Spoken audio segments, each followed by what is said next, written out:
It is time for yet another edition of NASCAR 07 Busch Series racing, and tonight we're at the for the running of the AT&T 250. And in today's race, we come in with the points lead yet again. Our second straight race we go into with the points lead, still rarely over Tony Stewart, who has been just as consistent as us throughout the course of the season, despite not having won yet, and despite the fact that we have won 10 races. Coming into this one here today, just a 29-point lead. Appreciate everybody tuning in, as always, for this race, for this stream.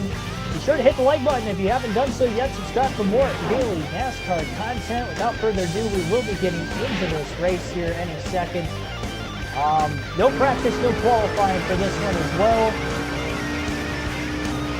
And I do see some issues with OBS lagging right now, so I want to wait for those issues to stop lagging, and then we'll get into this race.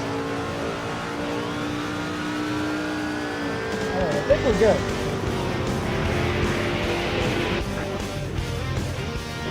I'm going to assume that we are okay now.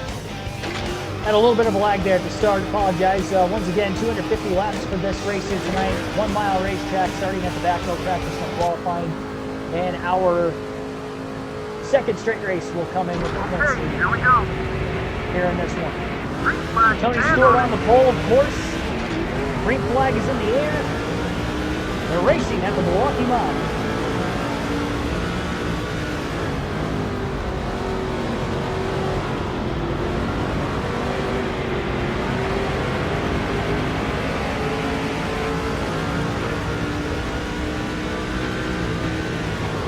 Tried to make sure I have stability in the race car more than anything, because that was a huge problem in our truck series race here, which kept us out of victory lane. Usually these flatter, shorter tracks are really good for me, but for some reason I did struggle for speed in the truck race. Finished second on strategy.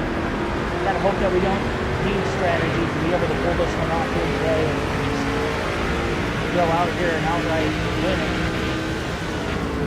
That's one less guy we got to worry about. Go ahead and get on by. You're not going to block. Two passes here, the early going. One pass per lap. Big time run. We're going to have to take a look at this thing when you bring it in. Exit of turn 4, another pass made. The outside as he crosses the start finish line. Go outside. Oh, thank you for that. Yeah, I'll turn the game audio down. There we go. Should be good now. I don't know if Tony Stewart led the first lap or not. I saw the 187 car out in front for lap 1, lap 2. Little contact. A few cars here. Can't get out of my own way. Fortunately, Reed Sorensen ended up against the outside wall. Stewart did lead lap 3 at the very least, so if he didn't lead the first 2 laps, he has led now. 5 bonus points for the second place driver in the point standings. Trying to get me, Jeff. Yeah, I guess so.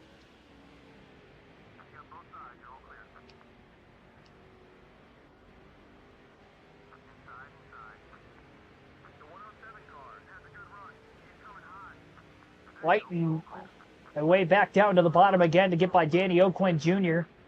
Gonna chop off another lap car there. 3 wide just in front of us. Paul Menard making a pass. Greg Biffle, 125. I feel like I'm able to drive the corner entry a lot deeper than all the other cars around me. Leaning on Paul Menard quite a bit there. Boyer on the inside of the 152. A lot of contact into the corner. Clip the inside wall, then clip the 152. He's trying to hold us tightly to the bottom of the racetrack.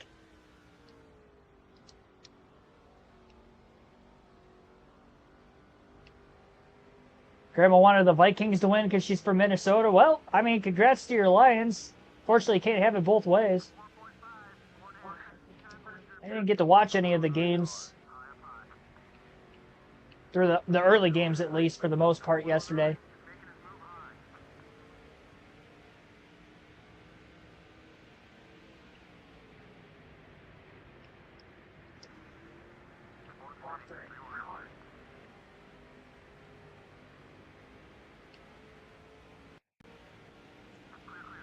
Definitely looked like a wild one. That and the Green Bay-Houston game is probably the two games of the week.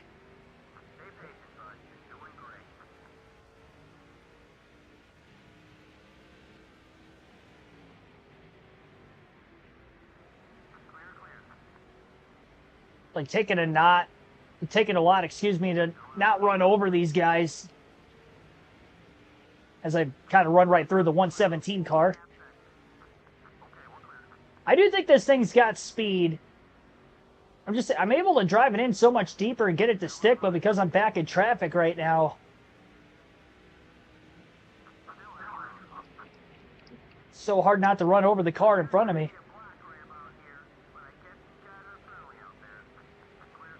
We'll bump and run on Jimmy Johnson in the 48. Lap 10.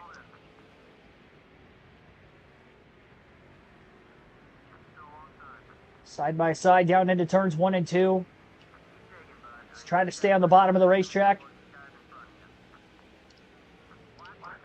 Oh, big contact now with Hans Good.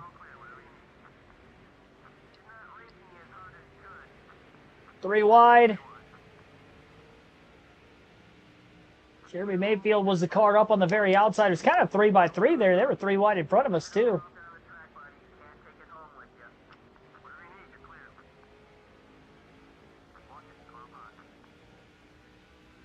Going to be easy with Tennessee. Man, you just never know. You can't... Easier in the sense that you guys should win. But nothing's a given in the NFL.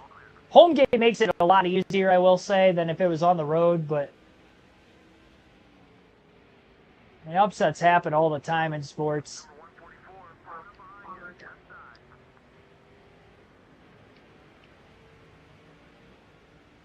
Can't overlook it, I guess, is what I'm saying.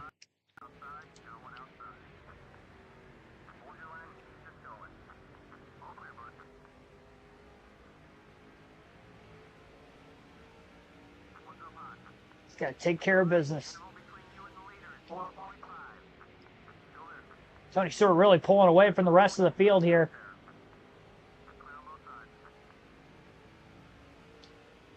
Two of Clint Boyer's driven up inside the top 10 already in just these first 13 laps. This is definitely a track that would help me in the sense that it's a flatter, shorter oval, only 1 mile in length, obviously. Long race, should be a 2-stopper.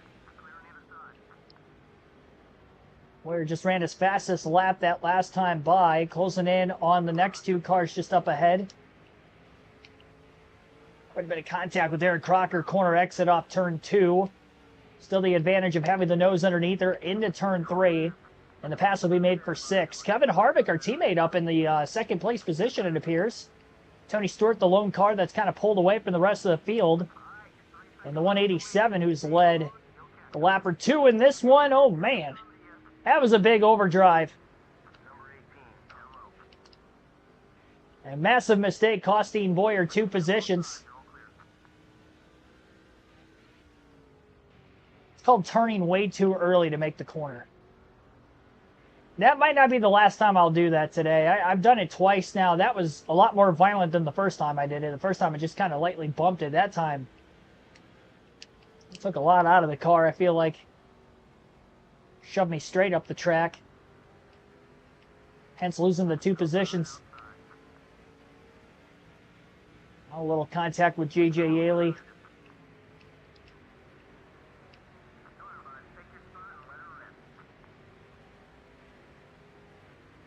Clean pass on the 187 for 6th again.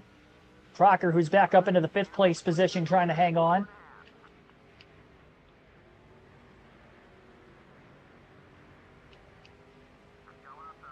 Little diamond cut there right in the middle of the corner. Back underneath that 98 car, and Clint Boyer now in the top 5 for the first time today. 17 laps to go from last to 5th.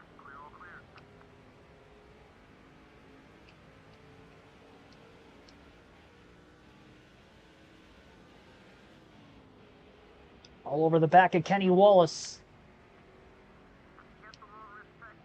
big attempt there. First time, oh boy, got ran into from behind. They're sliding up the racetrack a bit. Crockett running into the back of the 2. Took to the apron with all 4 tires that time. At least I learned for later not to do that.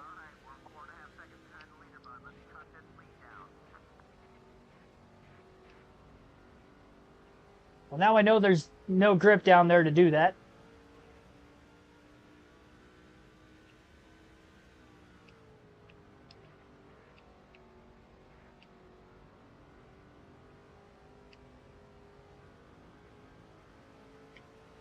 Tennessee #1 defense. Yeah, I mean, that's what I mean. It's weird that they have the #1 defense and they still only have 1 win. Because usually defense can get you more wins than, you know, a really good offense.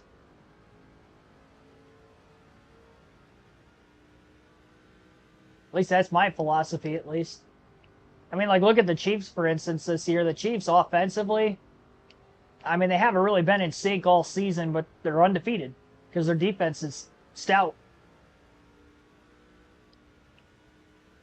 4.2 seconds off the race lead, pushing a little tight that time off turn 4. A piece of the wall. Although I am more stable in this Busch race than I was the truck race, and I tried to make sure of it. Put quite a bit of downforce into this thing before the start. I really don't want to free it up anymore. It is slowly getting tighter and tighter over the course of the run, but I'd rather have that than loose and nosedive it down into turn 1. Ram that inside wall. I can drive this tight car. As long as it doesn't get too bad when we get really late in the run and we're on very old tires.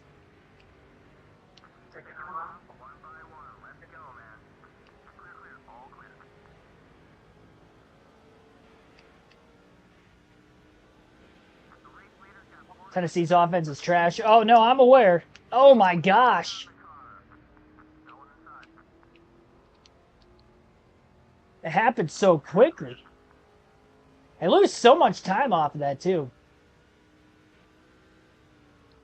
Now, I'm aware Tennessee's offense is that bad, but I mean, usually if the defense could hold a team down, you know, like theirs tends to do most of the time, offense only has to put the ball in the end zone once or twice and you're good to go. But it also doesn't hurt when, or it doesn't help, I should say, when your offense is giving points to the other team by way of like pick sixes, which Levis has done a few times already this year.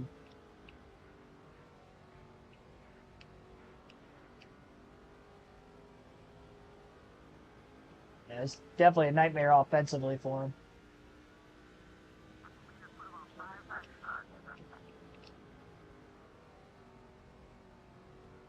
Honestly, that middle to upper groove on entry into turn 1 might work out well. It's tight corner exit, but I feel like it turns too easily on corner entry, especially if I back my corners up. It's where I'm nailing that inside wall.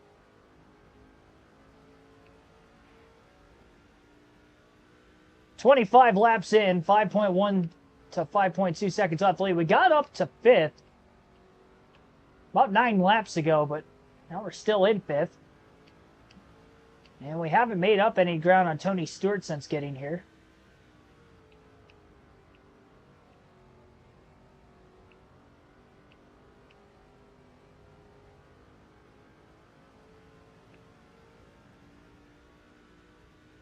Okay, buddy, we're about 5 seconds behind the leader.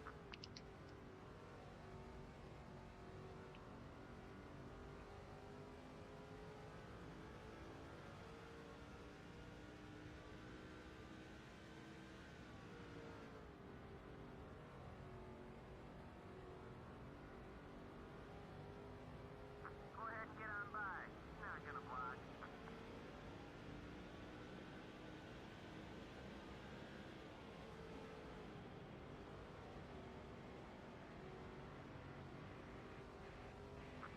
A lot of room to the bottom of the racetrack. Kenny Wallace passing the 150.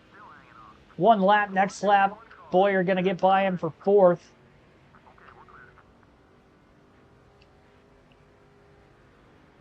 Kenny Wallace going a bit wide in contact. Corner exit. Boyer gets into the side of the 22. And more contact. Overdriving the entry. After the exit, the corner before that, Boyer to third. Wallace may drop back to fifth again. Nope, drove it in deep enough. He stayed in front of the 151. Gutsy move by him. It's so hard for me to make clean passes here.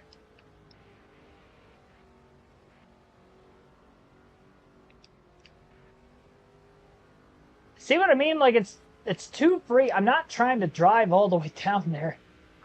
I feel like the car just kind of grabs.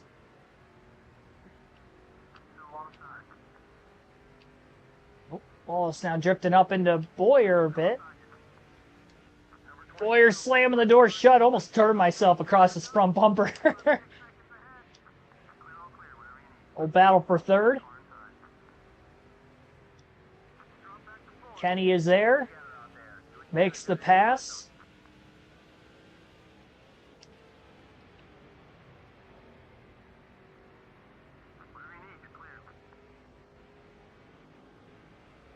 Boyer with the over-under move on the 151. Trying to make this pass down in turns 1 and 2.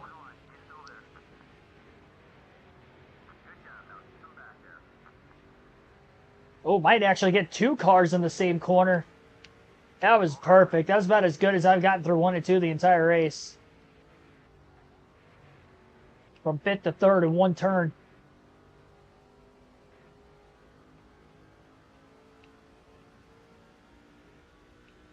I have no idea what the heck you're talking about, Wade.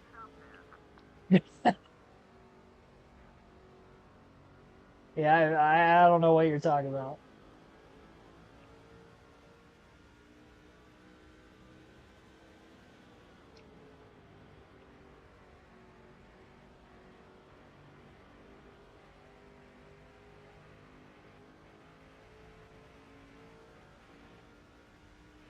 Boyer trying to get by his teammate Harvick for second. Still a little over 5 seconds off the lead. Door slammed shut there by the 29.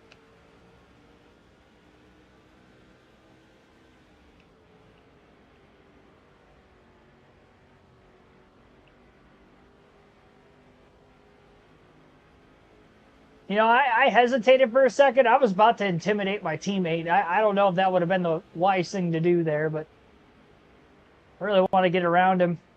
I know we're quicker if I can put consistent laps together. There's a move to the inside. Trying to make the clean pass on Harvick. And Boyer is up to second. The number 2 car up to position number 2 now. Tony Stewart continues to lead the way. A lot of clean air in front of Boyer to try to run him down at the moment. I think I'm faster than him if I can run consistent laps. The problem is the running the consistent laps part. But now that I have nobody around me, hopefully the focus will be there. And I'd like to get to him before lap traffic, because I know lap traffic's going to be tough for me today. I know I got through the field once, but it is so hard. I might have made it look a little easier than it may have appeared at times. I mean, you kind of saw how tough it was once we got to the top 5 and we had those faster cars to try to get around. It took me a minute. It took me 20 laps just to go from 5th to 2nd.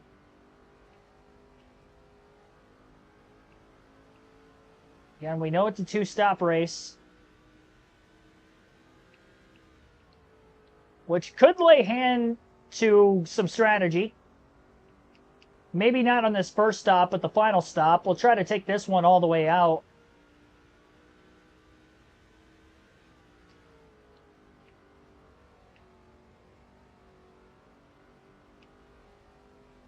We try to give ourselves as big of a lead as we can.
27.999 that last lap.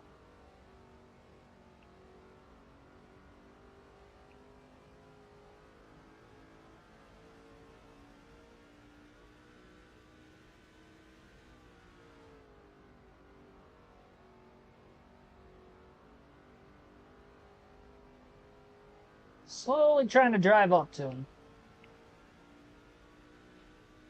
When I was looking at the schedule for this week, I went to the last stream to see what the next 5 races were. When I went to put it in the community tab, because we were going to run all Busch Series races this week. And I was looking at that 5th one, and I was like, it looks like Martinsville's logo, but that just seems weird, Martinsville at this time of the year. Because technically we're like in the summer months of the season. And this would be the last race of June, and then we would have the 4th of July race at Daytona next. So it'd probably be like mid to late July for that Martinsville race. And I went to fact check it, so I went onto Google and I searched what the 2006 schedule was for the Busch Series in real life. And sure enough, Martinsville was after New Hampshire. And for the life of me, I do not remember that. Like, I do not remember there being a summer Martinsville race, standalone event nonetheless, for the Busch Series. It was really loose off turn 4 there. But yeah, I don't remember a standalone Busch Series race at Martinsville. Granted, I mean, 2006, I was only 7 years old, so I guess technically at that time I was still 6 years old. That early in the year. So probably why I don't remember it vividly. Yeah, I found that kind of odd.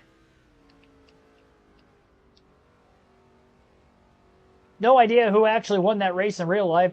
Be something to Google.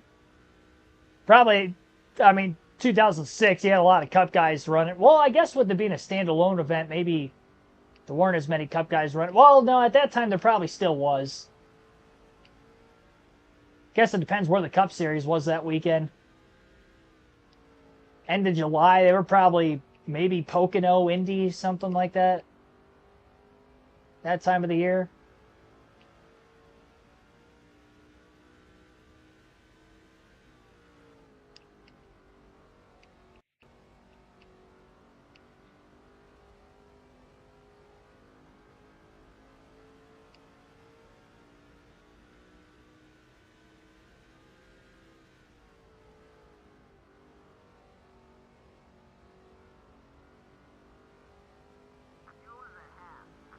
All right, halfway out of gas a little bit before lap 100, but the good news is that we went 45 laps at least, so we can make it on 2 stops.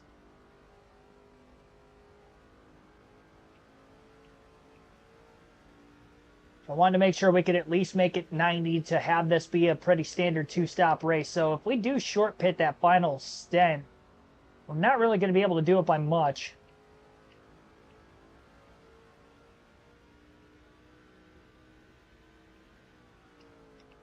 Martinsville, Pocono, yeah, that's what I figured.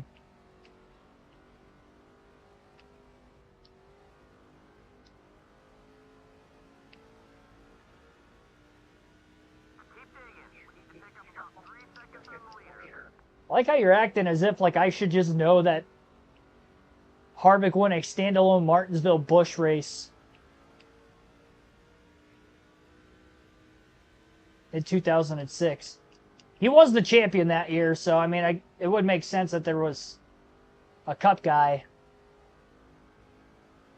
that could have still won that race. Probably wasn't many Cup guys in that race. That's probably why he was able to win.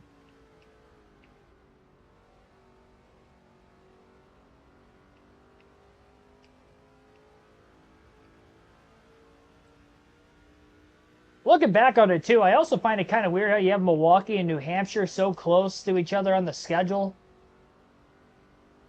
They're literally only 3 races apart from one another, and these are literally identical racetracks. Hampshire, just because of the corner exit, but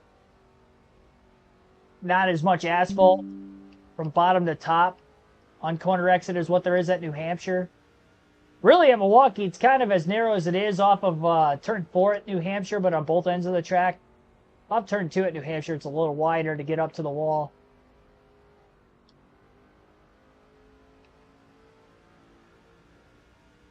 I mean, I've been following it since I was younger too, but I also didn't really watch the Busch and the Truck Series as much at that time.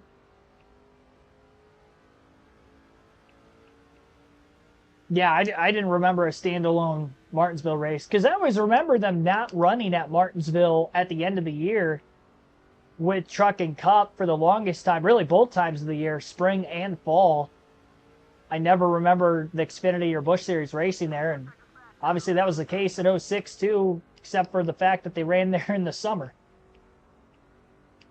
It's a weird time of the year to have that. Obviously, the Cup Series was the only series racing at Pocono at that time, too, which I always thought was kind of weird also. That was the only Cup Series, or the Cup Series was the only series racing at that track. No cautions yet, nope. John Fleming and Craig Franklin, thanks for tuning in as well. I mean, I watched all three series at times, but I was watching the Cup Series every single weekend. I wasn't really watching Truck or Busch Series every weekend at that time. I'd probably say more so during the summer than anything, but I still don't remember that. But, I mean, I was so young, so I'll give myself a pass on there.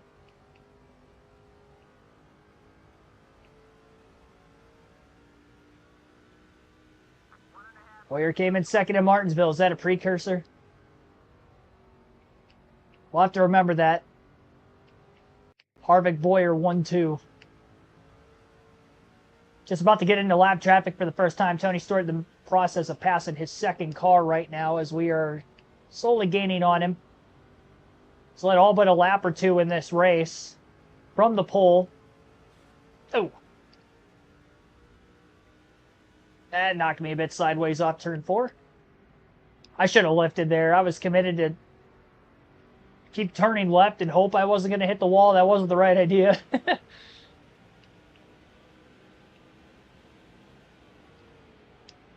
First race you watched was Chicagoland in '06. So it was about that time of the year. You're only a few weeks into watching NASCAR at that time.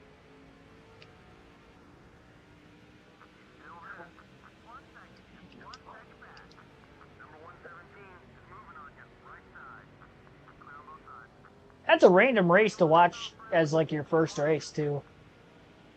Randomly middle of the schedule. Surprised it wouldn't have been like Daytona the week before. Just for the sake that usually gets a lot of casuals into watching.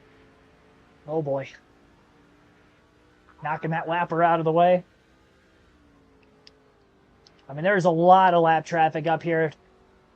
We're going to be dealing with it maybe the rest of the race if it stays green the whole way.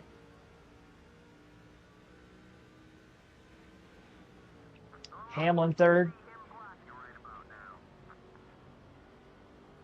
Yeah, that's crazy that Hamlin was running that, considering he was a rookie in the Cup Series at that time. So he would have won Pocono that weekend, that next day in the Cup race. He swept Pocono in '06.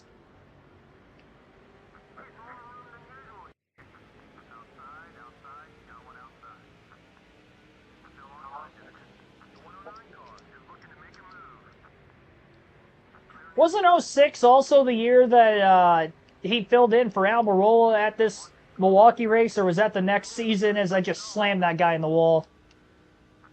He didn't deserve that. Got hung up on him. I'm telling you, it's hard to pass cars here without making contact. I don't know what it is, but it seems like my car doesn't grip up on the track as well as I would hope it would. It's, again, better than it was in the truck race, but it feels floaty. Like, I get that floaty feel when I race here on this game. Like the car's hovering above the track. Oh, this is going to be... That was going to be bad if I didn't get it slowed up in time.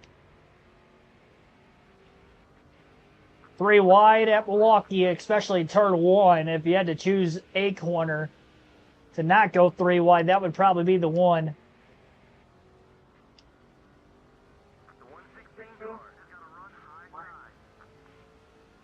Lost some time to Stewart. Going to try to pick it back up again. Right back to a second off the lead. Stewart definitely getting through lap traffic quicker than Boyer.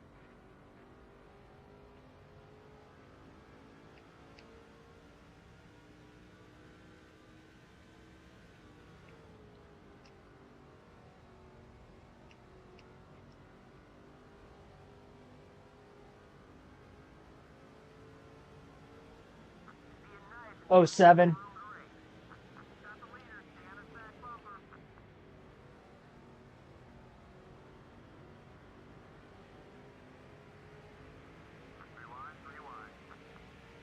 Well, we're going to be 3 wide again, but this time it's going to be in turn 3. And that made it a little easier for Boyer. Sailed it into the corner, gets by Sorensen, and then the fantasy driver to the outside, passes Paul Menard, also through 3 and 4, and gets to the inside of Danny O'Quinn Jr. Gets by the 50 here. There will be no more lap cars between himself and Tony Stewart at the very front of the field. It's a 2-car breakaway from everybody else. I don't even think third place has gotten into lap traffic yet, honestly. Oh, I forgot he's a rival, too. Yeah, I forgot we had our tempers that short track at Meadow Creek last Friday. Lap 65. Boyer overdrove the entry to turn 1, really trying to clear the lapper. Still good speed through the center of the corner. Looks to the inside of Tony Stewart, door-to-door for the lead, down the backstretch into turn 3. Stewart slams the 2 down the racetrack, but gonna hang on. And Boyer leads for the first time today at the Milwaukee Mile.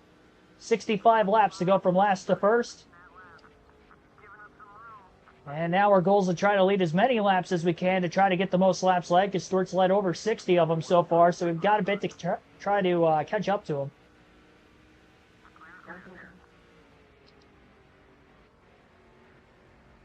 And he slammed us once, so if he gets to our back bumper, he may try to turn us, honestly.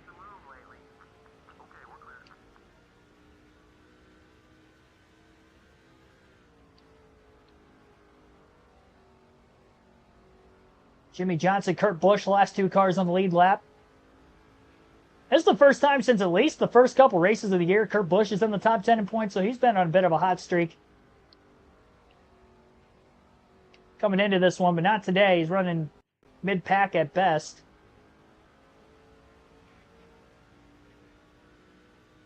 Gonna alternate through the different camera angles for the first time in the race today.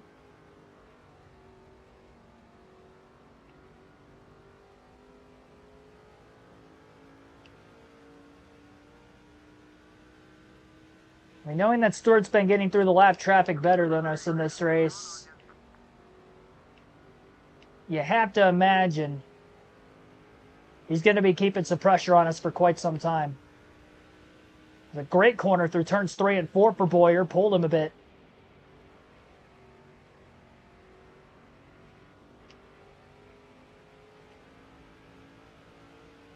I like that wider arc through 1 and 2. Keeps me safe from potentially hitting that inside wall. My counter's at 3. I've hit it 3 times today. Clean pass on Jimmy Johnson in the 48. JJ goes a lap down. Stewart underneath them off turn 4. Half a second lead roughly for the driver, the number 2. Didn't want to arc the corner off too much that time. But Boyer should make this pass down into turn 1 and does.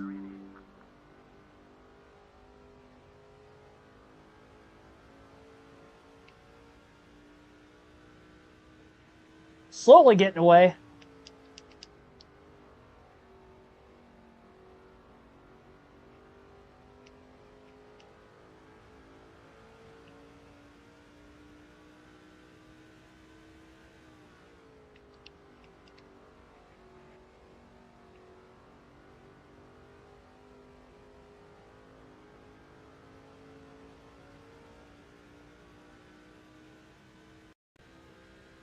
Once again, we're not that far from seeing pit stops in this race. Pulled too much of the apron. Slide through the center of 1 and 2. Stewart's got to run down the back straightaway. Kurt Busch with an even bigger run than Stewart. Busch to the inside of the 33. And that's going to hold Stewart up a minute. And good for Clint Boyer in trying to hold on to this lead.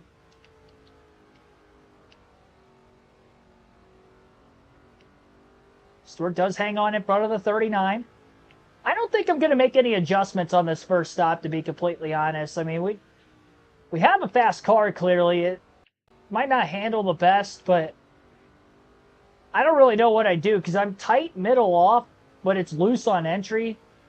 I definitely don't want to free it up anymore because I feel like if I do that, I'm going to be nailing that inside wall in turn 1 more than the 3 times I already have this run. There I go, tight middle off again, barely scraping the wall on the outside. So Boyer going to protect the bottom down the back straightaway. Stewart going to try to widen his arc off as Boyer holds on to the lead again. Lap 75.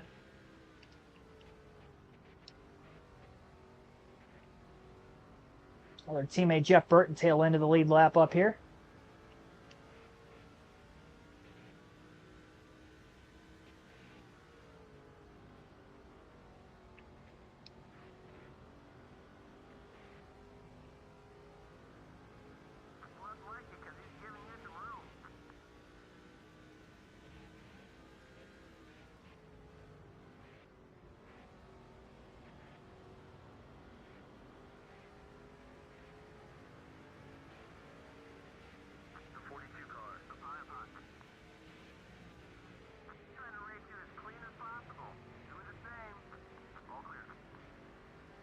Oh, yeah, it was bound to get tight that time. Turned a little too much. Slight contact now. Stewart and Boyer getting off into turn 1. Boyer tries to hold on to the lead. Struggling to get by Casey Mears in the 42. There you go. That was a good corner that time. And the pass made.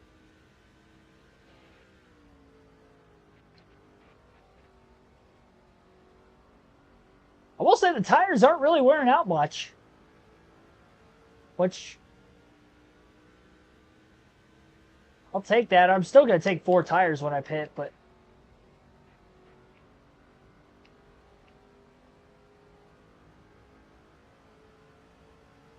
I'm glad they're not, because the handling of this car, if the tires were falling off of it, would be way worse than it already is. In that case, I'd be considering taking adjustment swing, but like I said, I don't think I need to.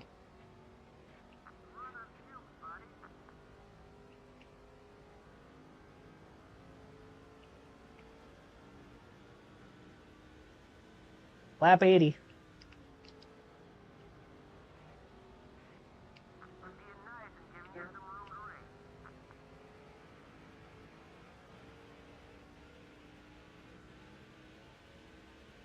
Boyer going to look to try to pass his teammate Jeff Burton. Ooh, too deep of an entry there.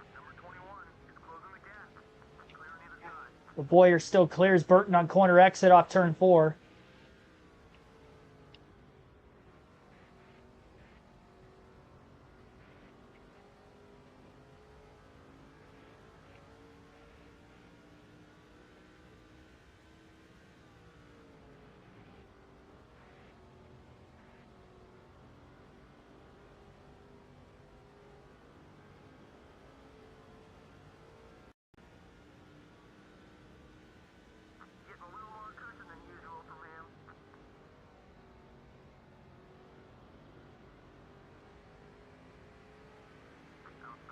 Jordan Love should be benched 2 games to...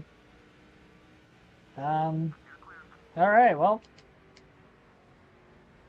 If that gets you a bench, man, what about Josh Allen last year?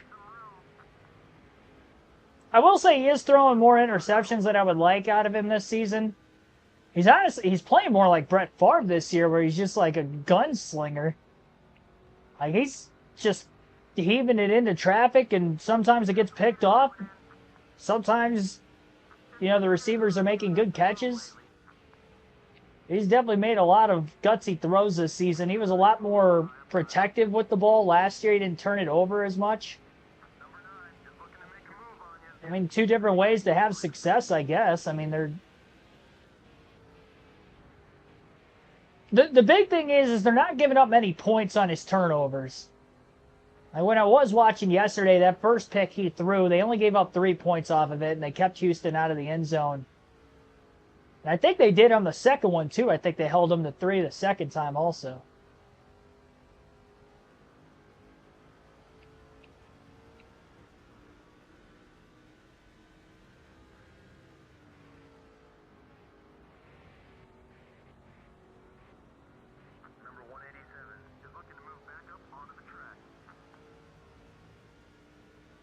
Oh, we've got some cars cycling off of pit road. Both of our teammates are currently in the pits, Jeff Burton and Kevin Harvick. I think Tony Stewart pitted already. I don't see him right behind us anymore. Yeah, Tony Stewart definitely pitted. So he pitted first to try to cycle back into the lead again. Boyer going to continue to stay out on the racetrack, just in case we catch a caution. This 113 car in front of us should be pitting this time. Run a bit wider, giving him the room to slide down. It's a very narrow pit road entry, so not having any practice, it's going to be our first attempt at it in the race.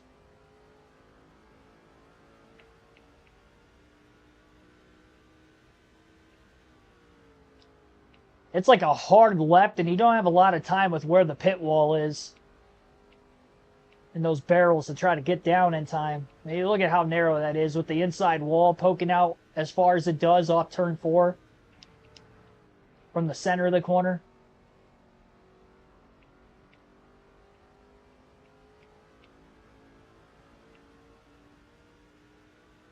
Probably going to look at pitting at lap 91. So we'll get to lap 91. Then Boyer will hit pit road. Try to look for a clean stop. I would imagine that Tony Stewart should cycle to the lead.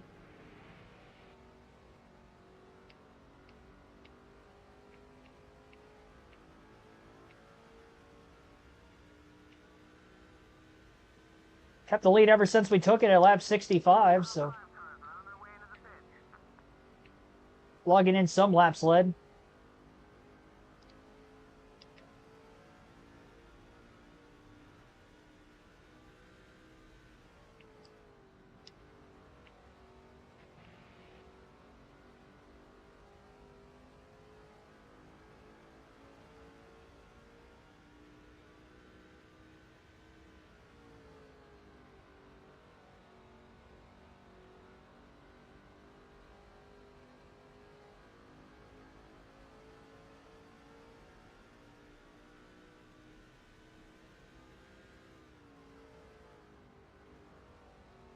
.7 lead on whoever's in second, so we're not the only car that still has to pit. Put a lot of the apron there. Hit the brakes a little extra. I wasn't sure if I was going to run in the back of John Andretti or not. So here comes the 2-1 to pit road. It's that narrow pit road entry. You can go up to 70. I was at 55 there because I knew it was going to be tight. And I didn't practice at all, so I wanted to make sure I wasn't going to run into those barrels.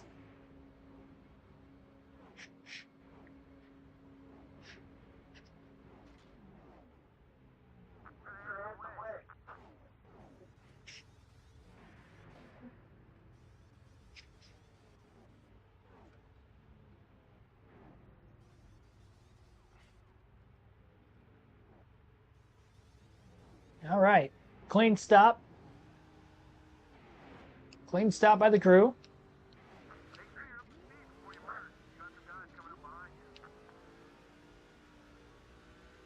Boyer remains in second.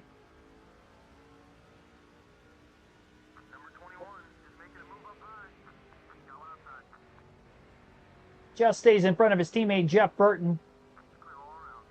Quite a ways off the lead. You got to keep my energy up, man. Put the coffee away. I barely drink it. My sister's a coffee addict, though, so it may run in the family, but I draw the line.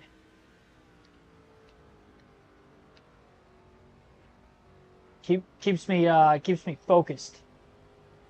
Not falling asleep during these long races.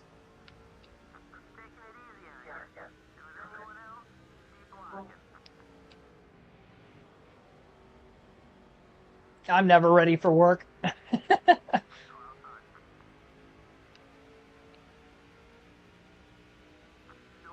I still got to work out yet today, too.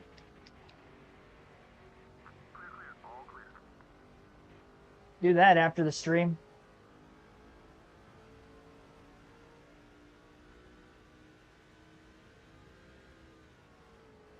There's a lot of traffic between us and Stewart. Stewart cycled out of the pits at a really good spot. Ahead of that huge amount of lap traffic, and he's only got a couple cars in front of him before another big gap. So this could be problematic for us in our time of trying to catch back up to him again. Lap 96. Just ran our quickest lap of the day, 27.971, I believe. And Jeremy Mayfield down on the bottom of the racetrack. Oh, we better clear him going down into 3. All right, we're good. I overdrove it. Oh, my gosh. I was really trying to clear him. Mayfield drove it in deep as well. Down on the bottom of the racetrack. A little loose off turn 4, and now he's still underneath us. That was a bad spot to catch Mayfield coming out of the pits.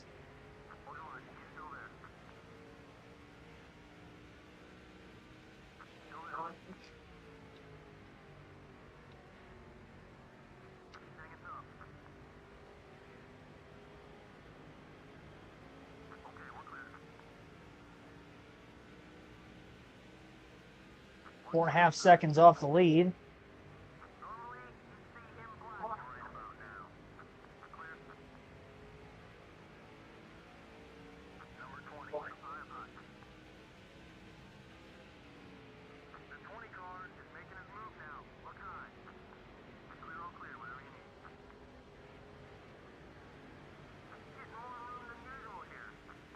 Oh, what am I doing?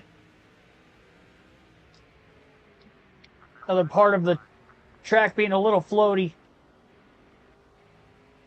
And not the track, but the car. Went to hook a left to try to go 3 wide to the bottom, and it took me all the way to the inside wall.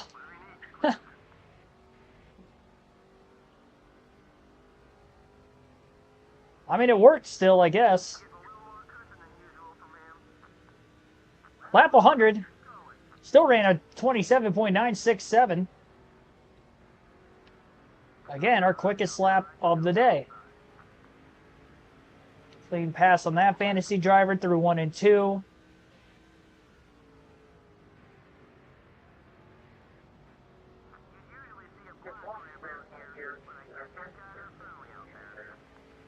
I'd say I got through the lap traffic a lot quicker this time than I did earlier, trying to catch Stewart, although it's not done yet. They're way more sporadic. We got through the beef of it, I guess. Long ways to go in this one. Everybody's going to have to pit one more time in this race again. It was a 2-stopper. Pretty standard 2-stop race. Going to get by the 06. Almost got back underneath this, but we did hold on in front of him. 3.6 back still. Didn't gain anything that lap. Must not have had to pass anybody. He's got a lot of clean air in front of him right now. Ours is getting better. I think Stewart's going to lead the most laps in this race today. I mean, I've only led just under 30 laps. He's led almost every other lap. 187 is a lap down right there. He led for a lap or two real early in the race, but that's it. Very few lead changes. No cautions to this point. And we'll have to keep an eye on how many laps we have left, because that window will open when we get around 90 laps to go.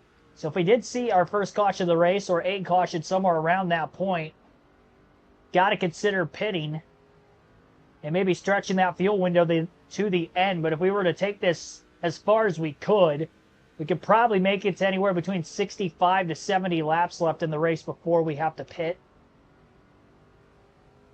So there will be about that 25 lap window or so where we may see cars pitting as soon as that window opens to the end of the green. They don't short pit intentionally. I always like that very strategy in that game with the AI. You'd have guys pitting as soon as they can make it to the end, and then it'd be a split, because then it's like, well, I know I'm giving up time on fresh tires. Do I want to just wait this out? How long are we going to have to wait it out? We don't see that as often with this game.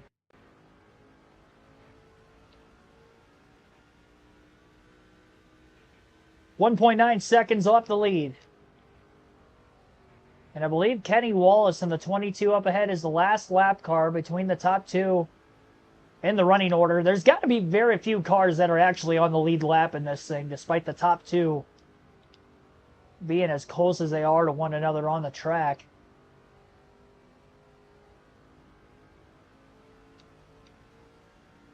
Somebody blowing a motor and is down on pit road again. Another fantasy driver, couldn't tell who it was. Second engine failure, it looks like, of the night.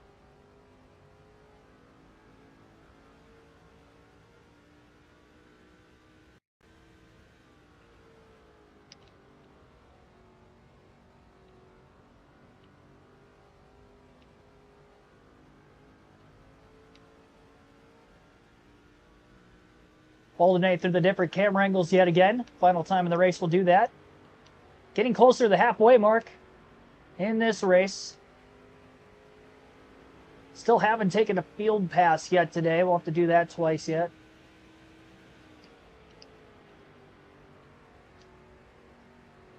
Big run down into the corner. Trying to squeeze underneath Kenny Wallace in the 22 car. A little contact.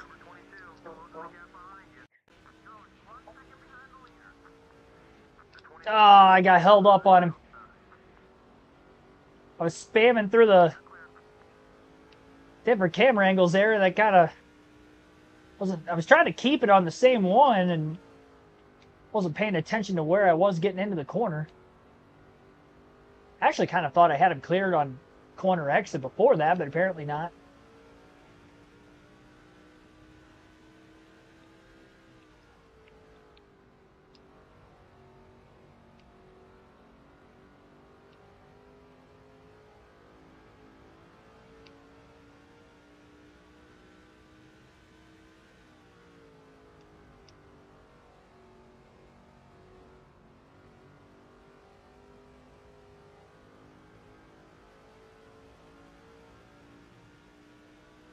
Yeah, FanDuel Sports Network does sound weird.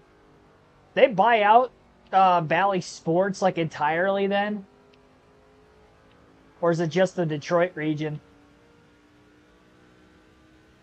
Because I had no clue it was even getting changed to that until you mentioned something about it last week.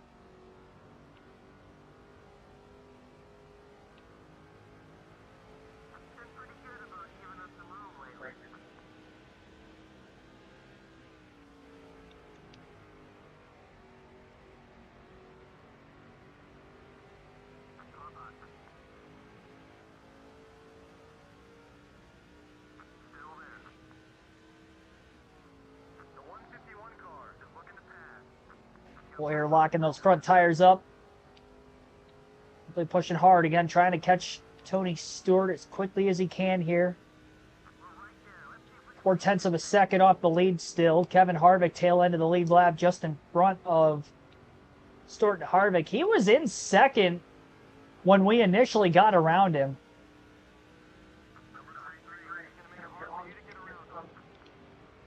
Stewart already showing a defensive line. Big gain through 3 and 4 for Boyer again. Has a run. Looking low.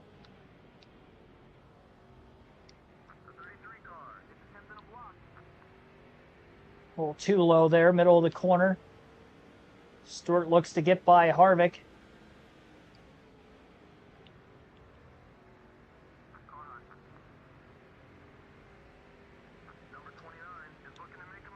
Ah, that was a bad corner. I clipped the grass.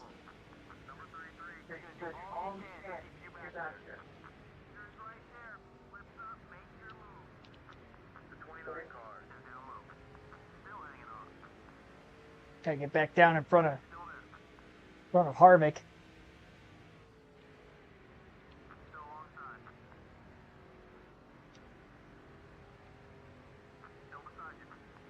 Trying to grip up on that outside lane. A little loose off of turn 4. Luckily, we had him cleared. Otherwise, there would have been contact. Ticket from the 1941 World Series would have cost. I mean, I don't know what the... I'm going to say it was less than $10. Are you talking average ticket or cheapest ticket? Cheapest ticket, I'm definitely going under $10. Because I also think, like, America's pastime, like, the World Series was a big deal even back in the 40s. Like, that was the sport at that time. $1.10. Geez, that was way off. Thanks, inflation.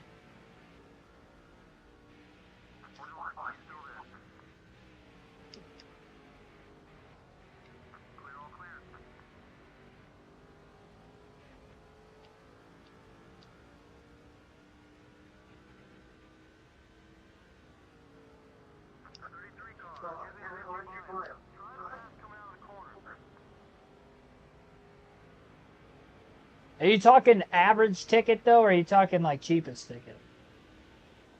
There's no way that's the cheapest ticket for... that must be average. $1,085. Oh, there we go. Oh, he got loose. But he was still able to recover and cut down to the bottom of the track in time to hold on to the lead. Boyer trying to get a run. Looking to the outside. Oh, Stewart slams him. Up to the wall. There he goes.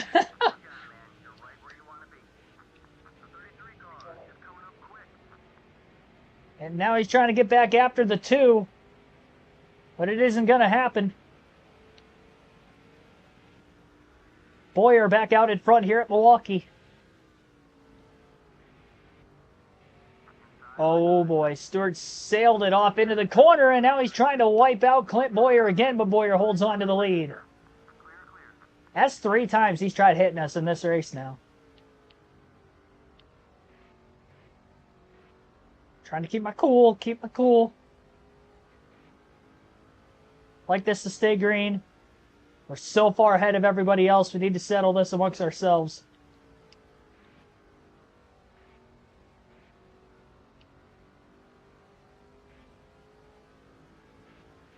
Start looking to do it the dirty way, clearly.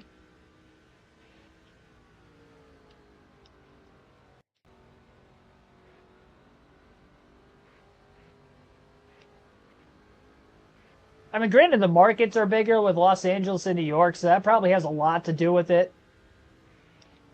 Like, if the game would have been played in, like, Cleveland or Detroit or something, I guarantee the cheapest ticket would have been a lot cheaper than that. I still don't buy... I feel like you can get a ticket cheaper than about $1,000, almost $1,100 on resale.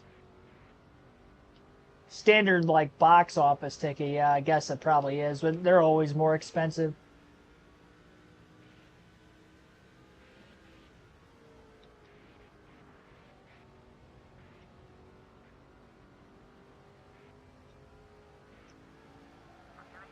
Big power slide off turn 2.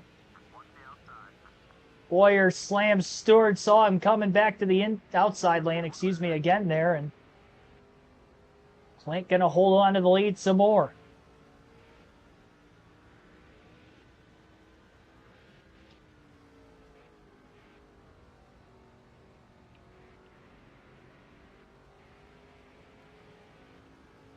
Well, I don't know why you would want to go to that anyway. I mean, neither of your teams are playing. You went to the World Series and forked over that much money. I feel like you have to be just like the biggest baseball fan, like, anywhere ever. if you're not a fan of the Dodgers or the Yankees. So at that point, like, it's not even your team. You're just going there to watch a random game. Like, more props to you, I guess. I mean, if you can afford it.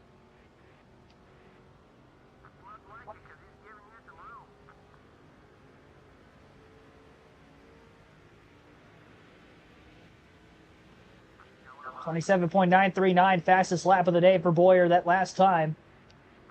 Billy Kramer, thanks for tuning in.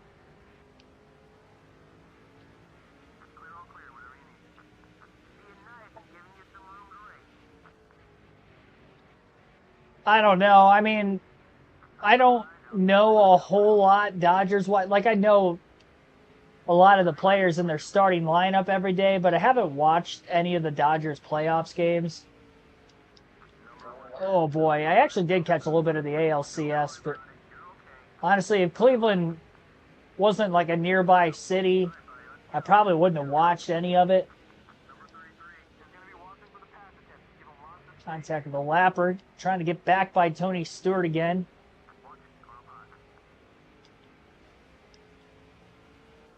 Quite a bit of contact.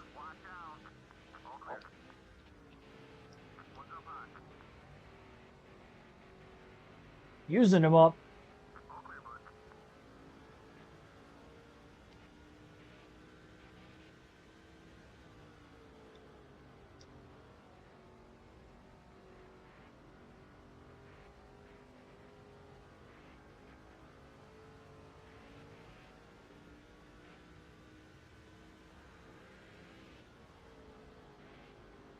Say Tony Stewart hasn't been the biggest Clint Boyer fan in this race.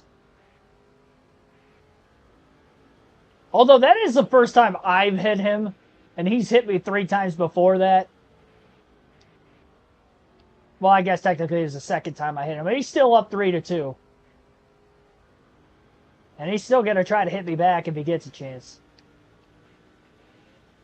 Some bullcrap.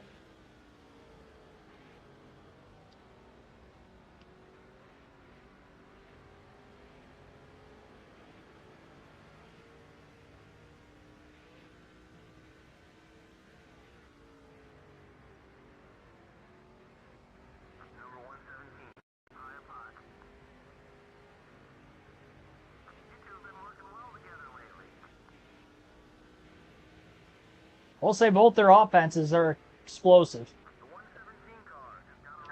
I'd probably trust the Dodgers pitching a little bit more. I don't really know who they have out of the pen, so not sure on that side of things. But I don't think they were really like in danger of blowing any like leads against the Mets like the Yankees were, so I'll just go with the Dodgers, I guess, if I had to pick one. Who's got home field? I don't even know who has home field advantage. That tells you anything. I have zero clue. I remember the years of home field advantage being decided by what league won the All-Star game. I know that that's not the case anymore, so I have no clue.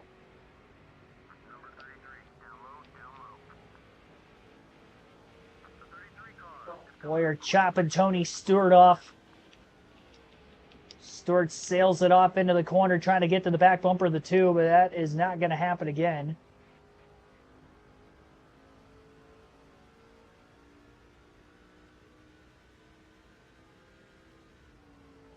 Boyer continues to hold on to the lead.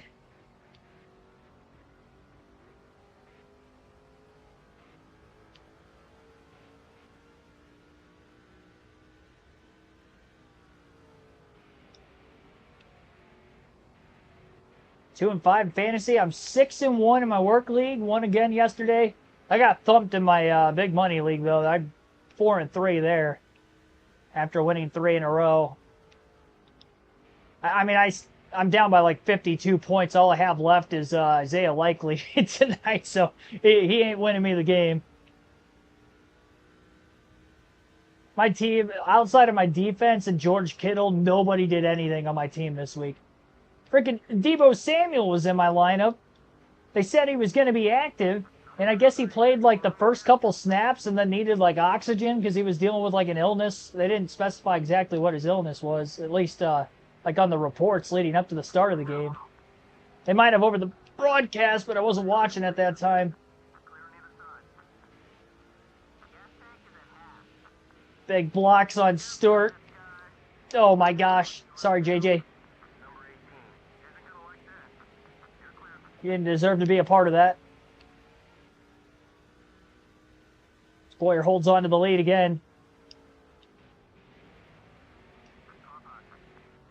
Stewart driving it in deep as he's trying to beat the 18 back to the inside, and that's not going to happen. Yeah, I'm going to be 2 games up on... well, I guess the one game isn't over yet. The guy I'm beating in my work league, there's 2 teams that were 1 game behind me. He was one of them. So I'll be 2 up on at least third. Second, it looks like he's going to lose, but it's not impossible. I think he's actually up by 5 points, but the guy he's playing has Baker Mayfield. I forget who else he has in his lineup. And the only person he's got is Chris Godwin. So it's like 2 good players versus 1, and he's only got a 5-point lead. So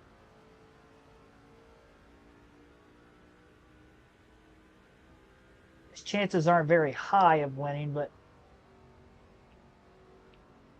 yeah, I mean, if yeah, he loses, I got a 2-game lead. And I think the playoffs start after week 14 in that league. Which, that's the one thing that sucks. I hate fantasy football leagues that have playoffs. Which is most fantasy football leagues. Because it's not like real football where it makes sense to have a playoffs because you have teams that don't play each other throughout the year. In fantasy, like, all of our... Like, we literally play every person in the league throughout the course of the season, and you play, like, half of them twice by the time you get to week 14. Over half of them twice. Especially in this league. This league's a 10-man league. I mean, we play almost every team 2 times. Like, what? There's no need to have a playoffs. I feel like if you have the best record, you should be the champion. So it really does suck. The only good thing out of it is that we get a first-round bye, being one of the top 2 teams. But, I mean, you can lose in fantasy any given week. I mean, obviously, it's like that in any sport anyway, but fantasy sports... I've never seen anybody go undefeated before. All my years of playing fantasy football, like even before the money league I'm in right now, I've probably been playing fantasy football since I was in middle school in some way, shape, or form. I've never seen anybody go like undefeated all the way through the season. I just don't think it's possible. I've seen some deep runs before somebody lost. There was one year in my league, somebody was 10-0, and then I ended up beating them, gave them their first loss. I think they lost one more time for the end of the year. But yeah, it's not possible. Couple of bumps to this lap car right here, holding up Boyer.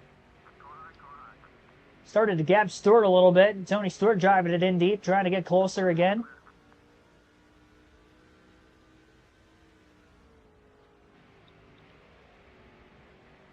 Stewart is all over the back bumper.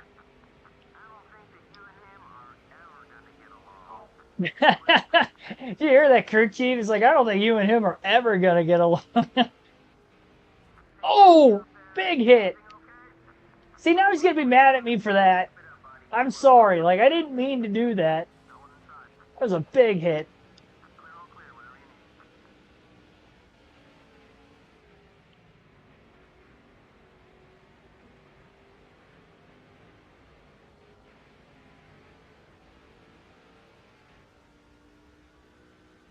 Lap 146. Stewart's lingering. It's the first time I hit the wall on the inside during this fuel run.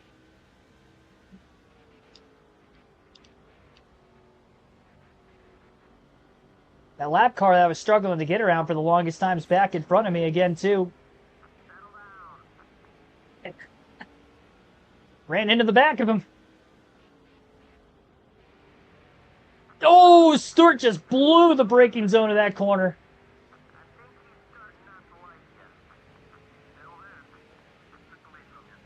Tony just washed us up the racetrack again.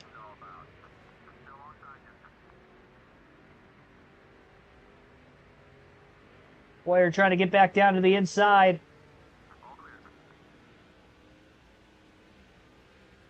Forcing his way. Yaley clips the inside wall that time. At least I know I'm not the only guy to do it.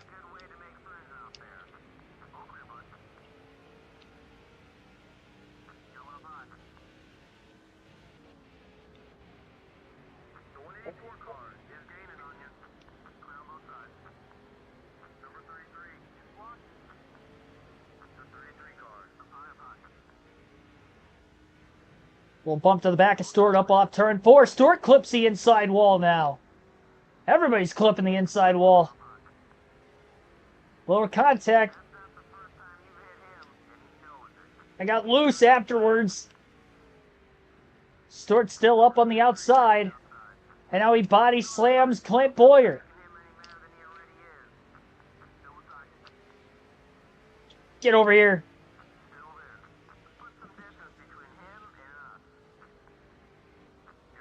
Little short track tempers. We're holding up a whole line of lap cars behind us. Another dive to the bottom to get underneath Stewart. I just can't get that drive off. Stay underneath him. Stewart beating and banging.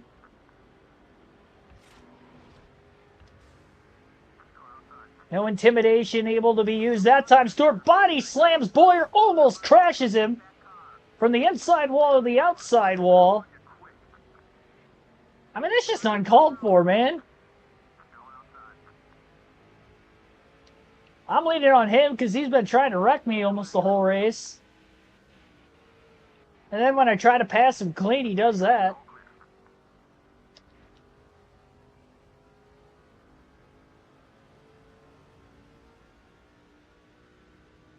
I'm trying to leave him alone. I've intentionally hit him 3 times. I've lost count how many times he's tried to wreck us. I mean, a lot more than 3. I'm only hitting him because he keeps slamming me. I've always been told since I was a young racer to race how other people race you. And, well, the way he's racing me here tonight, I am going to short pit to try to break away from him, though. We're going to be pitting very soon. Our window's about open. We still got to take 2 more field passes. We haven't done one yet in this race. Boyer looking low underneath Stewart. Off turn 4. Does he have the speed to drive it off into turn 1 is going to be the question. Going to get underneath him. Little contact. Pass made.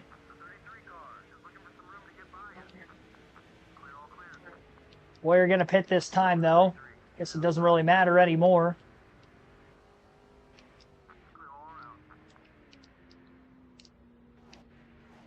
More aggressive pit road entry that time. It worked. 4 tires, full tank of gas here right at the edge of the pit window. Boyer short pits trying to get back out in front of Tony Stewart. Oh, yeah, he was probably... he was probably flipping me off out of the window net. I'm sure he was. Right back at you, Tony.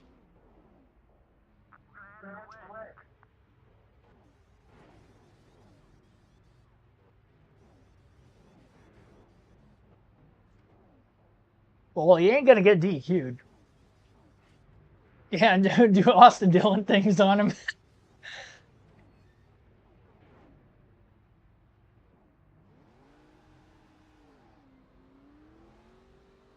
This might look like that 2010 Gateway finish between Keselowski and Edwards if we come down to it. I might be right where you're hooking him as we cross the checker later.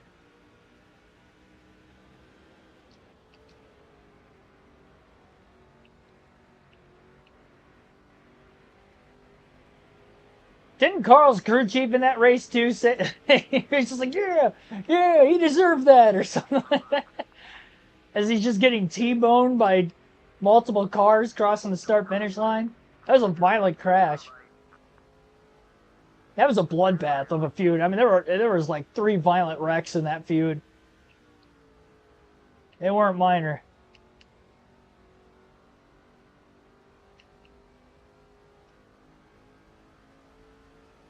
All right.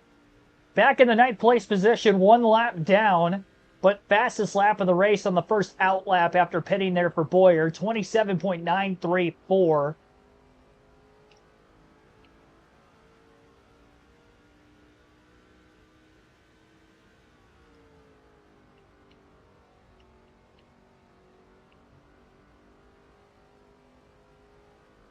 And we are definitely going to get our 2 field passes out of the way here right now. Not going to waste any time. 2 fastest laps of the race.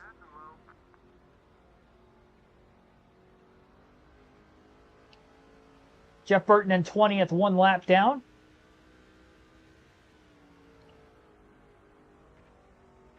Tempers were flaring at Meadow Creek. Short track between Tony Stewart and Clint Bowyer. 2 championship foes here in this Busch Series season, and probably going to be overblowing here in this one. The fact that we're 1-2 so far ahead of the rest of the field in what has been a caution-free race, but we're still that close to one another on a consistent basis.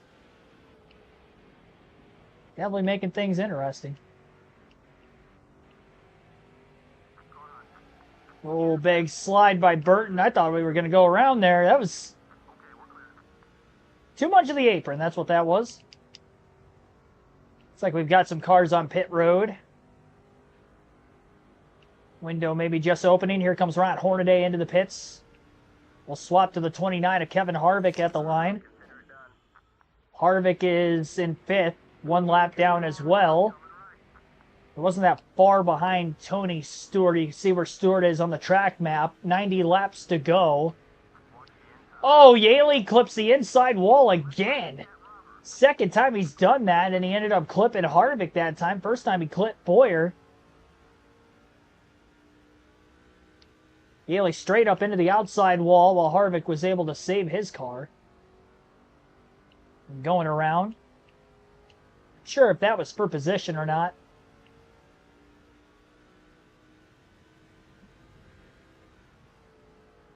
Haven't seen Stewart pit yet.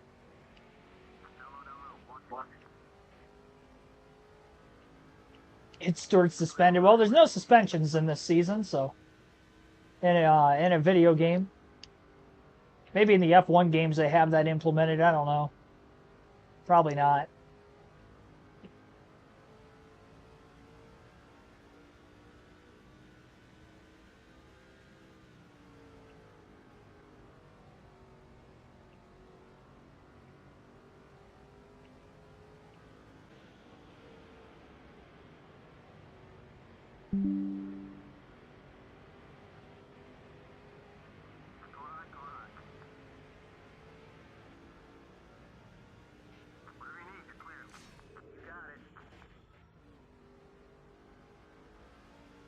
Bowyer back up into 7th place. Wasn't that far behind where Kevin Harvick sat on track.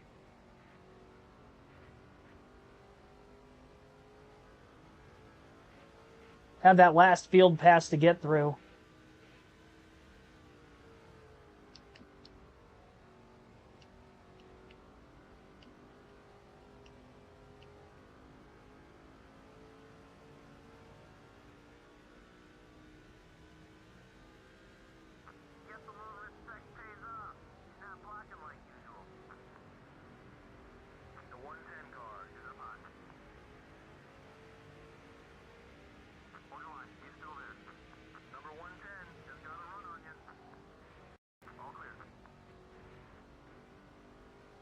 Power braking, getting off into turn 3 that time.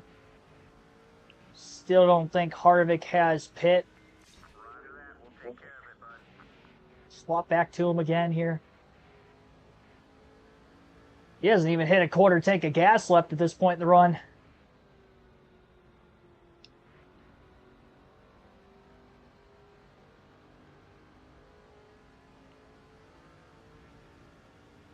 Stewart still on track.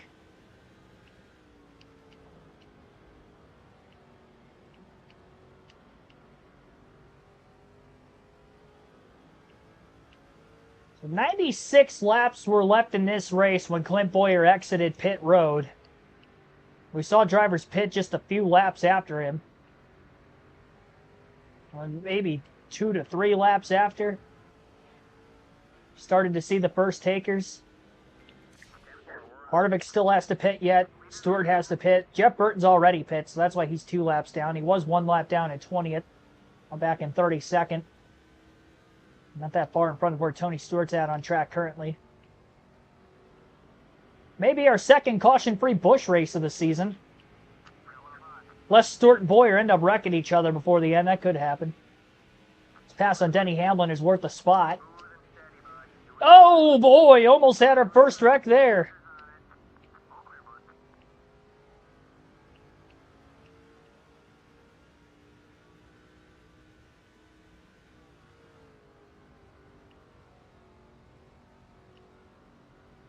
That was a big hit. Slightly pushed wide into Hamlin, who was just hanging on that right rear corner panel of Jeff Burton. Causing the contact. We will go back to Bowyer for the rest of this race now. 71 laps to go. Hans Good is leading for the first time today during green flag pit stops, as Tony Stewart had already pitted. Bowyer just took the lead right before Stewart pit.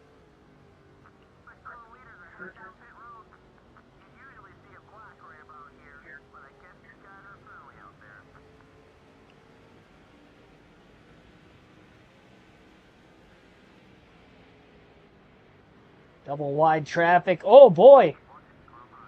Simultaneously both getting loose. First the 135 and then Menard. Right in front of him.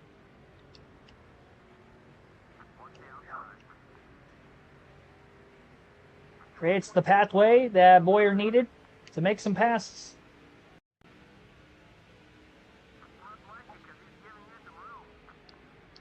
"20 seconds off of where Hans Good is at. Good still hasn't pit.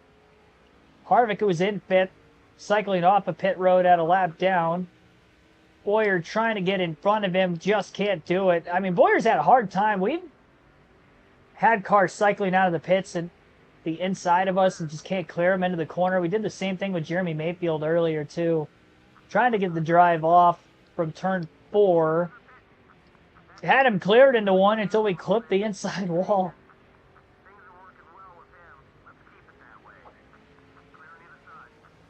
Oh, I'm so sorry. I didn't know you were there.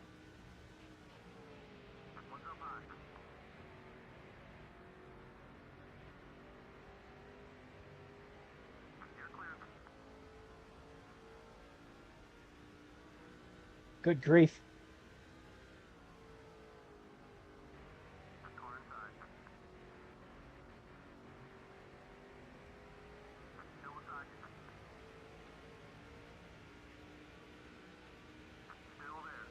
We'll say Harvick is racing the heck out of me right now.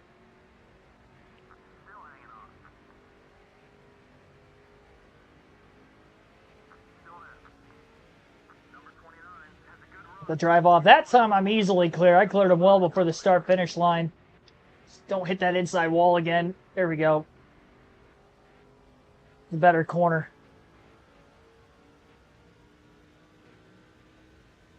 Stewart's quite a ways ahead of us. Bowyer's just struggling in traffic right now. He's still got a long ways to go. I'm not worried about it. 4.6 second lead for Stewart over Bowyer currently. Do I have to pit again? I shouldn't have to. I did pit a few laps early, but I think I'm good. I think we were slow enough pace-wise. Should be good to the finish. I was slow enough pace-wise when I was driving as Harvick and Burton, which is why I short-pitted when I did. Because you would think short-pitting we would have came out ahead of Stewart, but we actually lost time. That and I'm struggling in lap traffic. That hasn't helped either.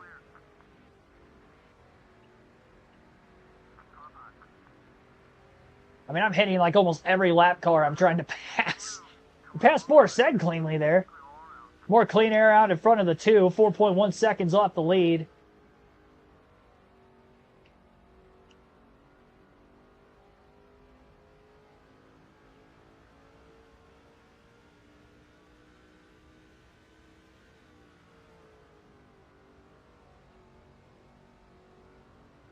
Comment down in the chat below, do you think we're going to see a caution at all in this race?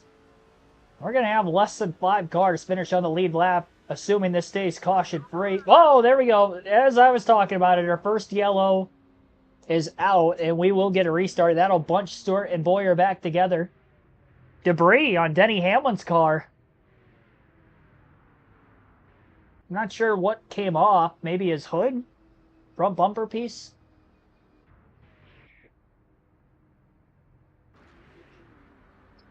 Well, I'm going to pit. There's not many cars on the lead lap. This is going to ensure I'm going to make it on fuel. Give me fresh tires. I might lose a couple spots at the most, but that would be it. So, We gotta go. Pace car's about to lap. give me freshies.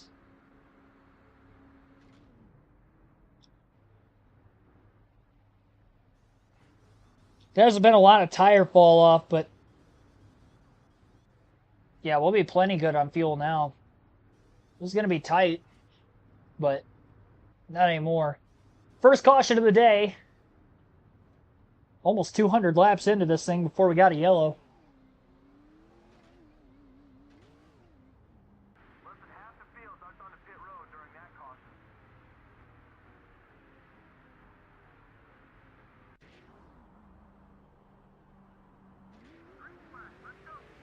Going inside. 4 cars on the lead lap. Green flag back in the air. Lap 183. Boyer gets to the bottom, right in front of John Andretti. Stewart struggling in lap traffic ahead. Aaron Crocker, Hans Good, the other cars that are on the lead lap.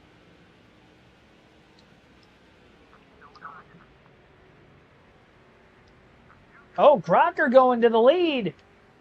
Got to the bottom quicker than Stewart. Stewart body slams Boyer. Expected that to happen, and it did. And Stewart falls from first to third. Good still stuck on the outside. Stewart finally gets to the bottom behind the 187. And now Boyer's got to make sure he gets by Aaron Crocker as quickly as he can for the lead here. Crocker a little loose. And off turn 4.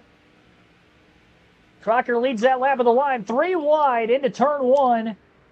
Lap car on the outside. Yaley, a lapper on the bottom, follows Boyer. And that opens the door for Stewart to try to get back to the side.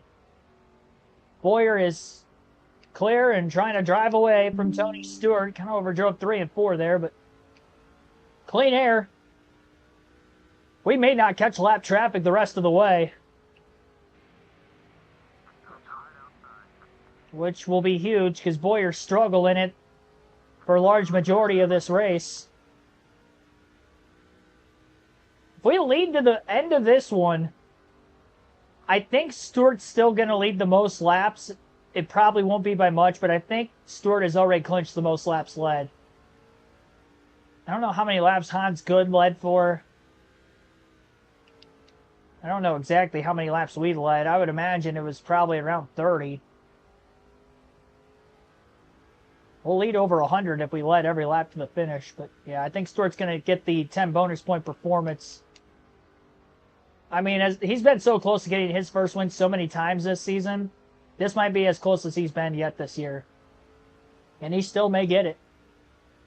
I mean, he's tried to wreck us so many times already. I would not be shocked if he just tries to send us again. The 33 car is gaining on you.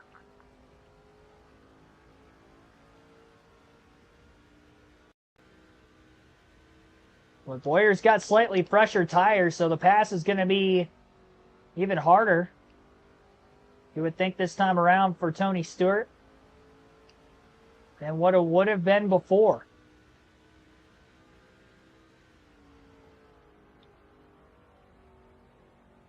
Is that Hans good? Oh my gosh. I was looking at the rear view too much. It is good to the lead. That was a big mistake on my behalf. I was looking at the rear view way too much. Not super speedway. What am I doing?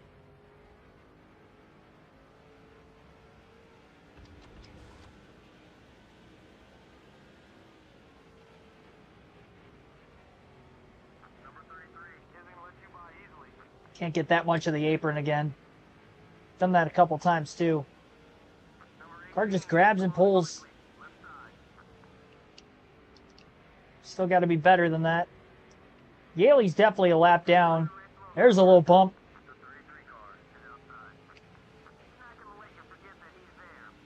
Oh my God! Tried to turn it after he clipped me again, and he just drove straight into the wall. Oh my gosh. That was a big hit.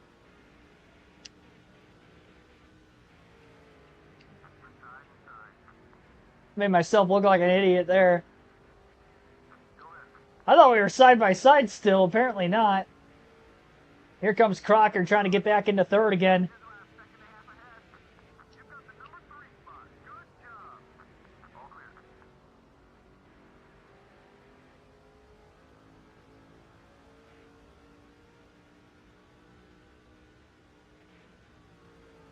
You would think I blew a tire as violently as I hit the wall right there. That was pretty comical.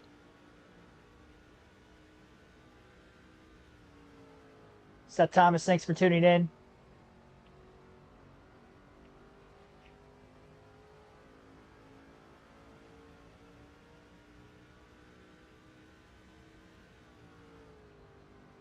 J.J. Yaley's got decent speed in his car. He's hoping for another caution to get back on the lead lap. He's in the free pass spot.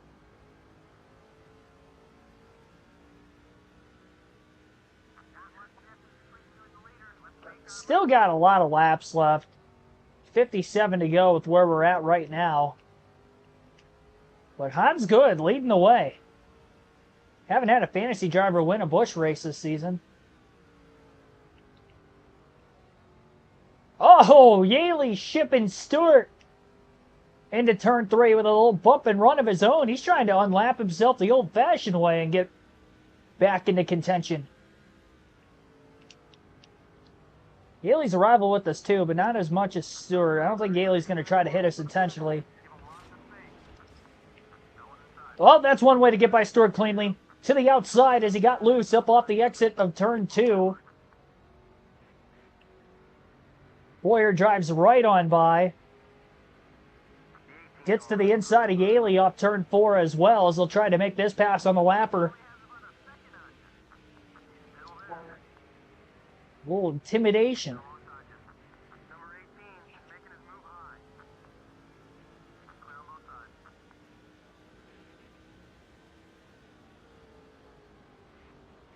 Stewart now back to third. It's probably as far back as he's been this entire race today.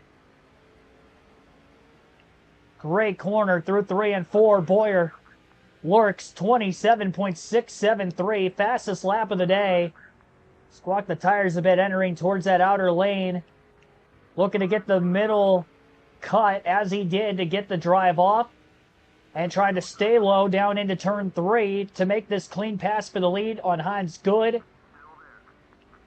Got it. Boyer back out in front, lap 198. Yeah, car's fine. And I'm glad Stewart's not the guy in second right now. Both for points and for the sake of him trying to wreck me. I hope we can just drive away with this thing. That's what I hope. Hopefully the shenanigans are done. Stay green to the end of the race. Please and thank you.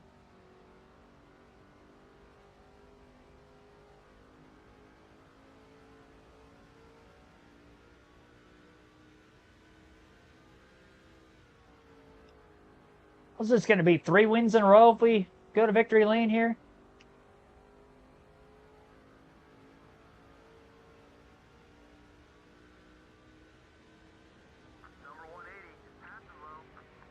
That's good. It's not going anywhere. He looks low. And up off the exit at turn 4. Boyer gets the drive off and holds on to the lead. Oh, good! Now ships the 2 up the track.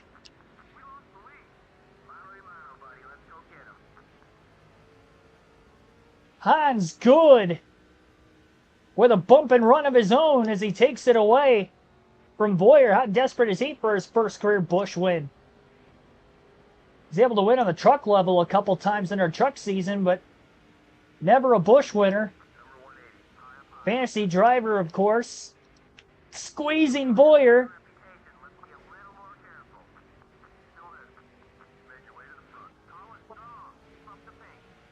And this is allowing Stewart to get back into this thing.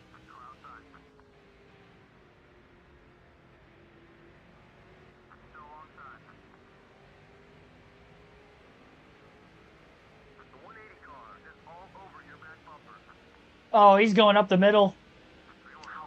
What a move by Tony. I don't think it's going to work, though. What a corner by Boyer. Hooks the bottom, 3 wide behind him now.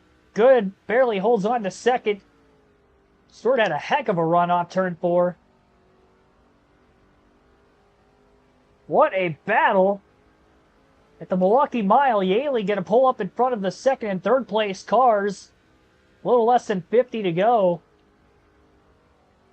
I mean, it's as physical of a race as we've seen probably all season. Meadow Creek was probably, I mean, it was physical, but it wasn't this physical. This 2 races in a row, all of a sudden, the gloves are off.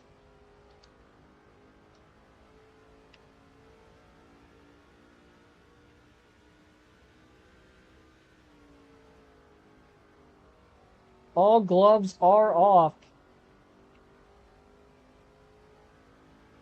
Here at the Milwaukee Mile. Stewart back into third. He passed Yaley. I thought he passed Good. Good's in second.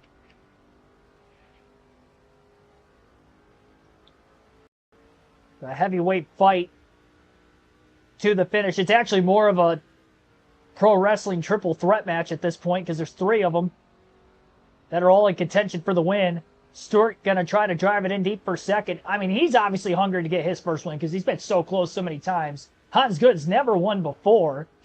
And Boyer just trying to, at the very least, if we don't win this thing, we can't let Tony Stewart win for the points' sake because he's going to lead the most laps in this race. That would be a max points day.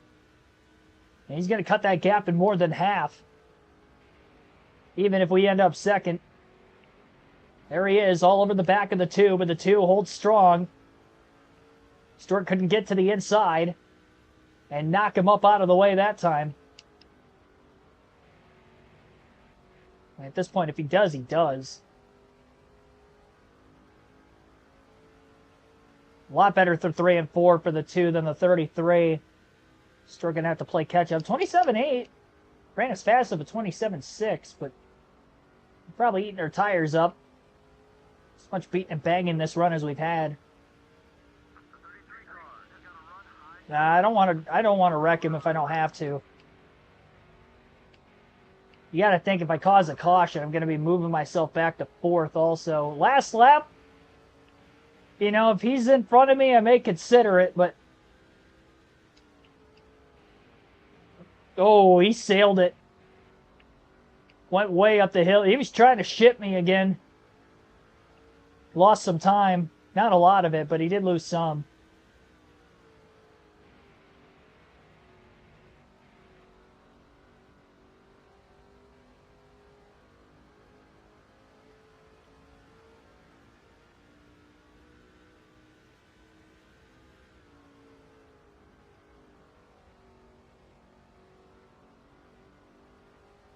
Still 42 laps to go.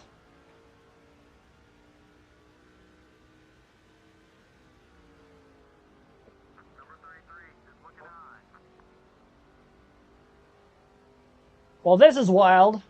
We've got Daytona tomorrow night. Another incentive for Boyer to try to win because a super speedway race may not be the greatest run for us.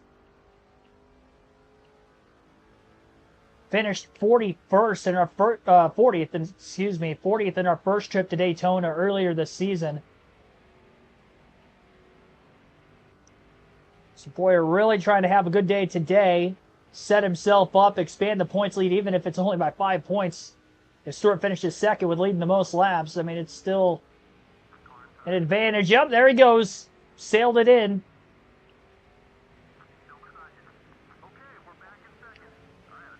Bump and run for Stewart to get back to the lead with 40 laps to go. Hans good to the inside of Boyer now for second.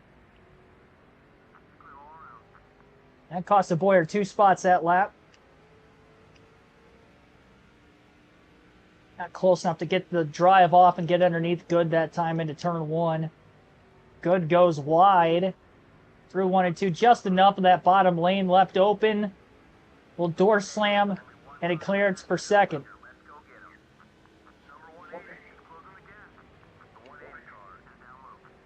Here comes Good, right back to the bottom again.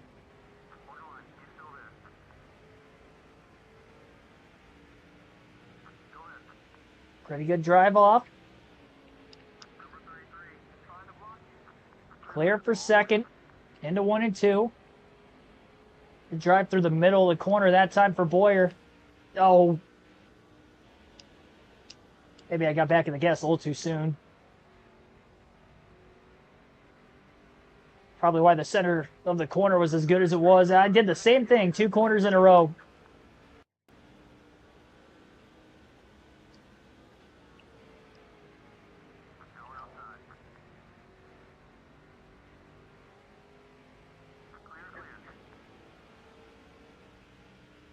Stewart blocks.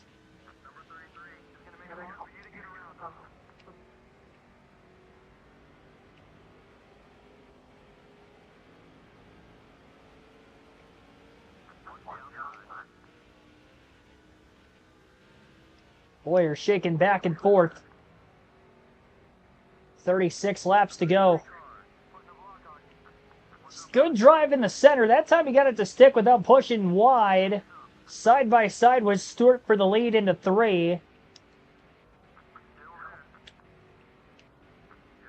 And the pass is made. A clean one at that time around. 35 laps to go. Boyer leads yet again. Might give it right back up, though. Crossover by Stewart.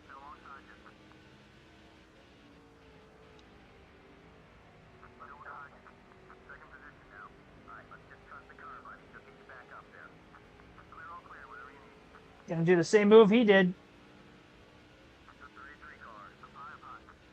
And dive off into turn 1. Here we go. Clear. Oh, that hurt.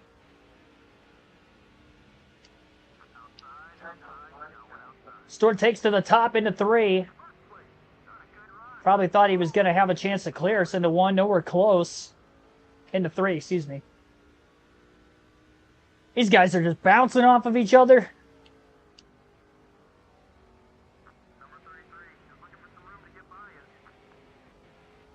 Covering the bottom middle of the corner. I think Aaron Crocker in 4th is kind of slowly catching up to these top 3 with all the aggressiveness going on. She's the only other car on the lead lap. Harvick might have gotten the free pass to get back on the lead lap, but he was at the tail end of the field on the restart.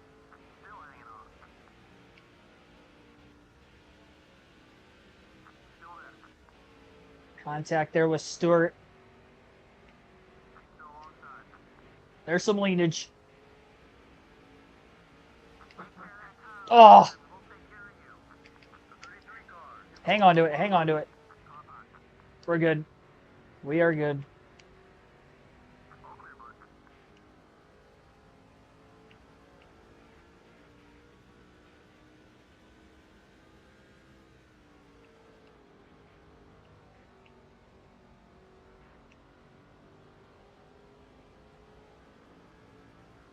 Number 33 isn't going to give up that position easily.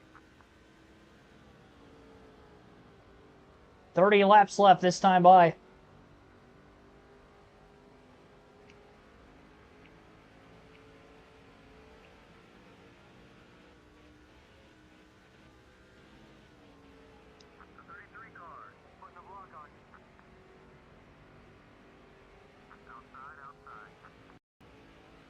I think we're definitely better in 1 and 2 than 3 and 4.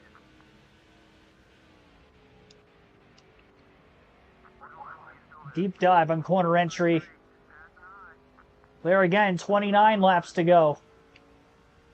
This time by. Should have qualified instead of starting last. I don't think that's really going to... The only thing that would have potentially done is allowed us to lead more laps, but we've had a caution in this race already, so it honestly wouldn't have mattered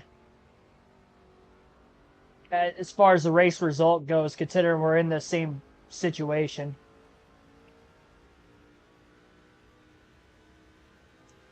Definitely be qualifying at Daytona tomorrow night.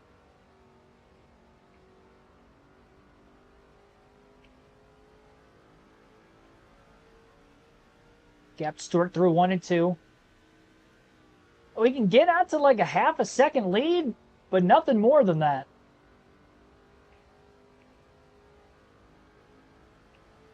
At least not to this point.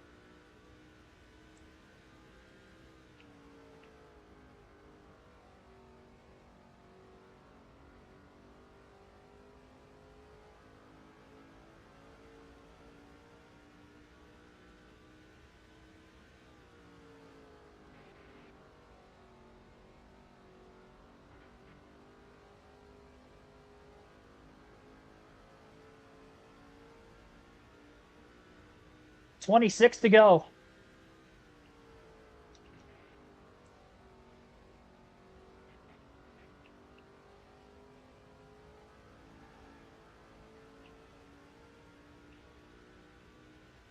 Stewart kind of slowly getting away from Hans Good, just like at the beginning of the race. It's probably because the last couple passes on him, even if they have battled, Boyer and Stewart have both just kind of been where they're at right now, nose to tail. They've been clean passes. They weren't making contact with each other like earlier in the day, and here comes Stewart again to the bottom.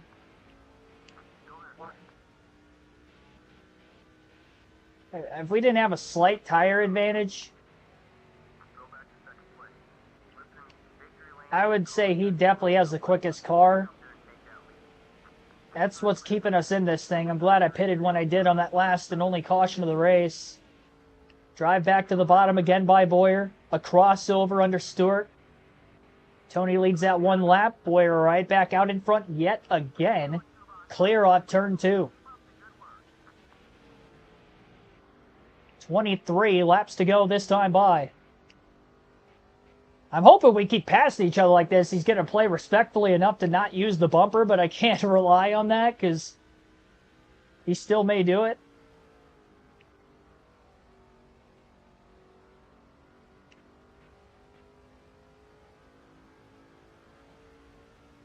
I'm going to do everything it takes for him not to win this race.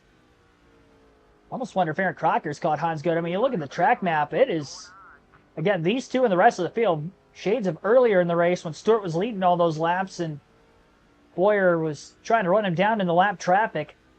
22 to go. That lone caution we set up with the last restart at about 66 laps to go. It looks as if we might catch that lap traffic before the end of the race. And Stewart has gotten through lap traffic much better than Boyer all day today. Oh, well, so much for racing clean. Stewart runs right into the back of the 2.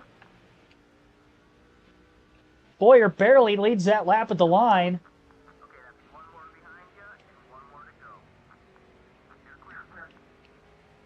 Incoming crossover by Boyer again. Gets to the inside. Tried to side draft just a bit. Looks to stay to the bottom of the track. That was a clean crossover, but the 33 definitely put the bumper to the 2. Yet again on that corner entry through turn 3. 20 to go. Boyer actually did not lose a lap led in that transition whatsoever.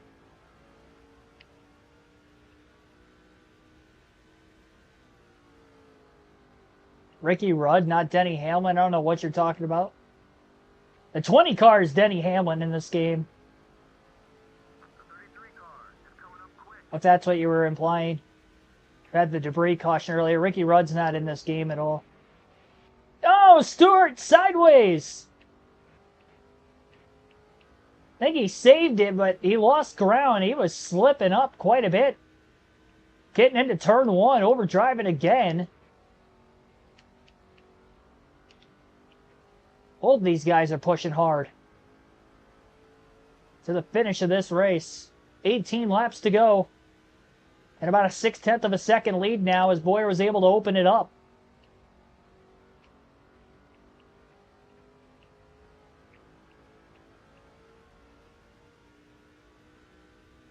Place him while he was in Sonoma. You talk about Ricky Rudd replacing Hamlin? Well, yeah, but it's not actually, that's not how the game works. I see what you're saying now, but that's not how the game works.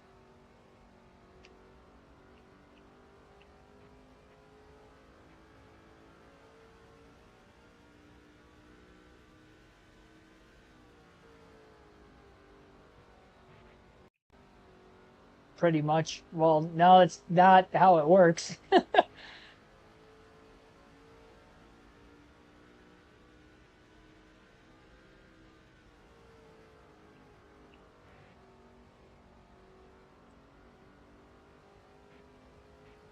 Remember that this is a video game at the end of the day.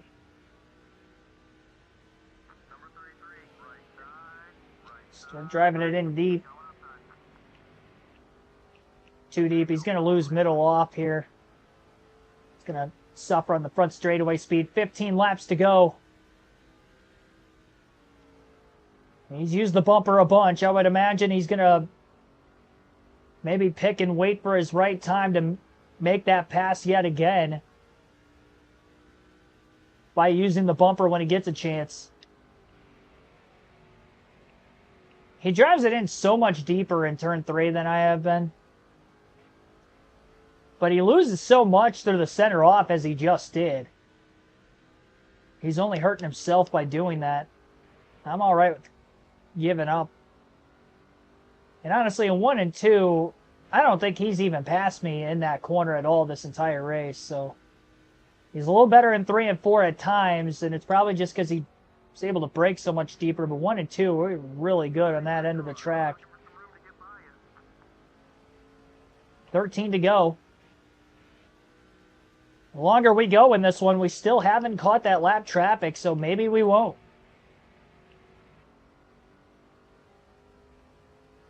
And it will be just these two settling it out to the finish.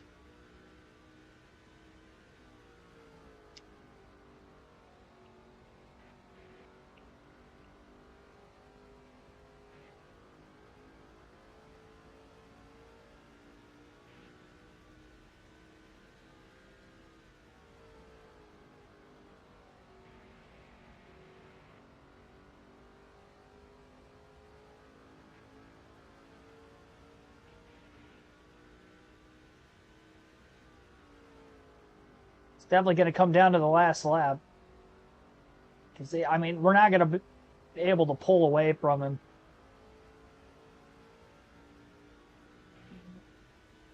From second place, he may Austin Dillon me. He may just send it in from like 5 car lengths back. No lead is big enough on Stewart right now. Even when I thought he was done moving me out of the way, last time he tried to make a pass on me, he moved me up the racetrack getting into 3. If he doesn't get to my bumper on corner entry, though, I don't think he's getting back underneath us. Unless I make a huge mistake. I've clipped that inside wall a handful of times today, but not as much through the second half of this race. I'm kind of finally getting a feel of hitting my marks, not having practice. Probably costing me to do that a few times early in the race. Now that we're 241 laps in, all but 3 of those under green, I can say I've gotten a feel for my car at this point. It's definitely going to be harder to pass now than it was earlier. Boyer continues to hit his marks with just 8.5 laps to go. Trying to keep Stewart out of victory lane for yet another race. A lot of slingshot passes back and forth at the tail end of the field over there. Chase the car up the track a bit off turn 2. He's pushing hard. Trying to see when I can get back into the gas at my soonest. That's all that was. Didn't have to lift any extra though, so I didn't really lose much time. Stewart's got to run again. Close to the back bumper of the 2 of Boyer, but doesn't hit him there. Raced him straight up that time, or he was just too far back to try to get to the bumper. 7 to go. Top 2 continue to close on the lappers up ahead. I'm really hoping we don't catch them, because I haven't been great in lap traffic all race. Boyer with a run off turn 2 this time. Sails it to the inside. He had a big run.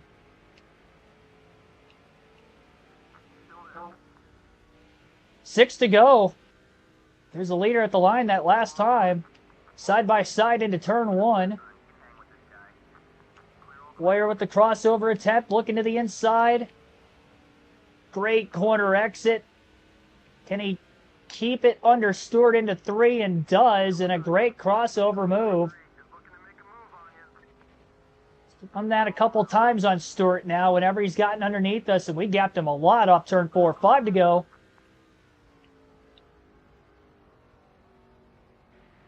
We got to keep him in the rear view now.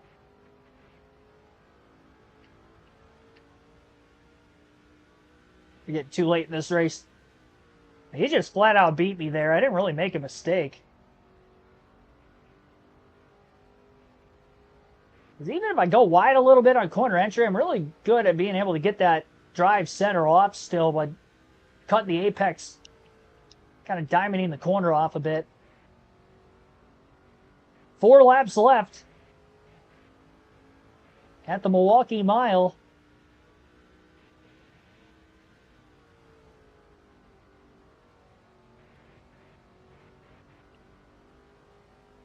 And we can see those lap cars just up ahead. 3 laps to go. Half a second lead at the line. Jeremy Mayfield is the car at the back end of the pack there. One of the top 10 drivers in the point standings. Was third a couple races ago going into Dodge Raceway. He blew an engine in that race and fell out of it. Fell out of the top 3. Still top 5 as he sits 5th in points for the last couple races now. 2 to go for Clint Boyer. Still about a 4/10 of a second advantage. Stewart 3 to 4 car lengths off the lead. Boyer trying to keep this distance as best as he can right now to keep Stewart from trying to get to that back bumper. But all gloves will be off on the final lap of this race. A little tight center off there. That was a big mistake. White flag in the air. 1 lap to go. Stewart 2/10 quicker that last lap because of the mistake Boyer made. Hey, he's there. He is getting a good cut center off. He's definitely close enough now. I made a big mistake in 3 and 4. One more chance at it. He's close, but he can't get to the bumper of Boyer. And that's going to be all she wrote. 3 in a row, Boyer wins at Milwaukee. Let's go. Keeping Stewart out of victory lane again and continuing on with the points lead for yet another race. That was a fight. The heavyweight battle that we've seen all season. These two 1-2 again, but a lot closer in the interval at the end of the race than what we've seen for most of the season. Banging that left rear fender, just making sure we pass post-race tech.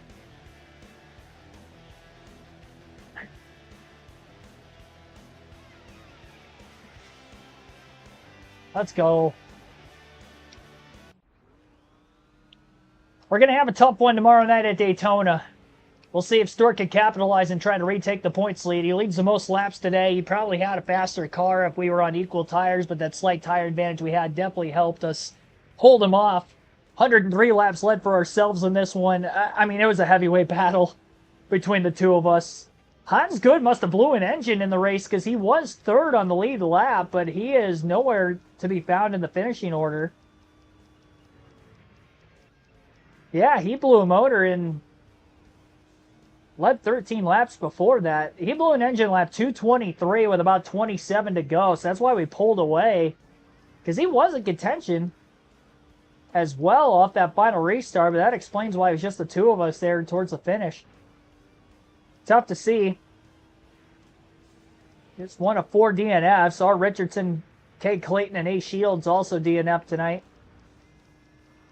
Very few drivers finished on the lead lap. We had one caution, but it didn't come out until lap 182. And that's why we only had 4 drivers finish on the lead lap in the race.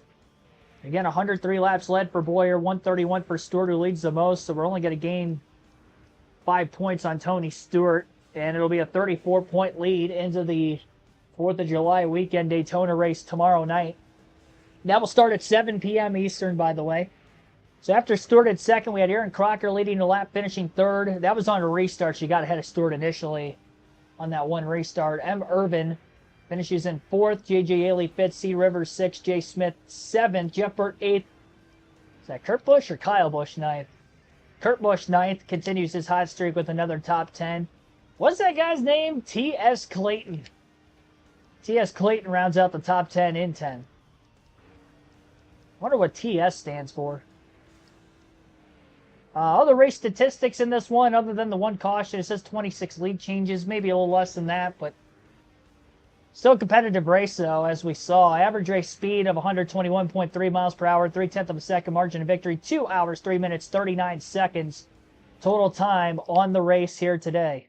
Wasn't perfect for Clint Boyer, but he did get the job done when it mattered the most. And we will take a look at those all-important point standings.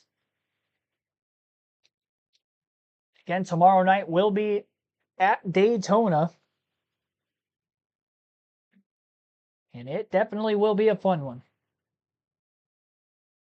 Should be a 34-point lead over Stewart. Yep, 34, 603 back to Kenny Wallace in third now. But what a battle for the championship we've got going on here. It's been great all season, but closer we get here to the end of the year, we're in the midpoint right now. We get through Daytona, there's no more super speedway races left, so that'll help us quite a bit. Still have several short tracks to go to. There's going to be a 3-race stretch of New Hampshire, Martinsville, Red Ball Raceway. I think we can have some solid runs at coming up here very soon. Once we get through Daytona and Chicagoland, Super Speedway Intermediate. So definitely got to survive Daytona tomorrow night. That's going to be huge. Hope to see you for that one. Again, 7 p.m. Eastern start time, and then 6 p.m. for the rest of the week after that. Hopefully you enjoyed the race today. It was a fun one. And hope to see you for another fun one tomorrow. The High Banks of Daytona. Thanks for watching, everybody.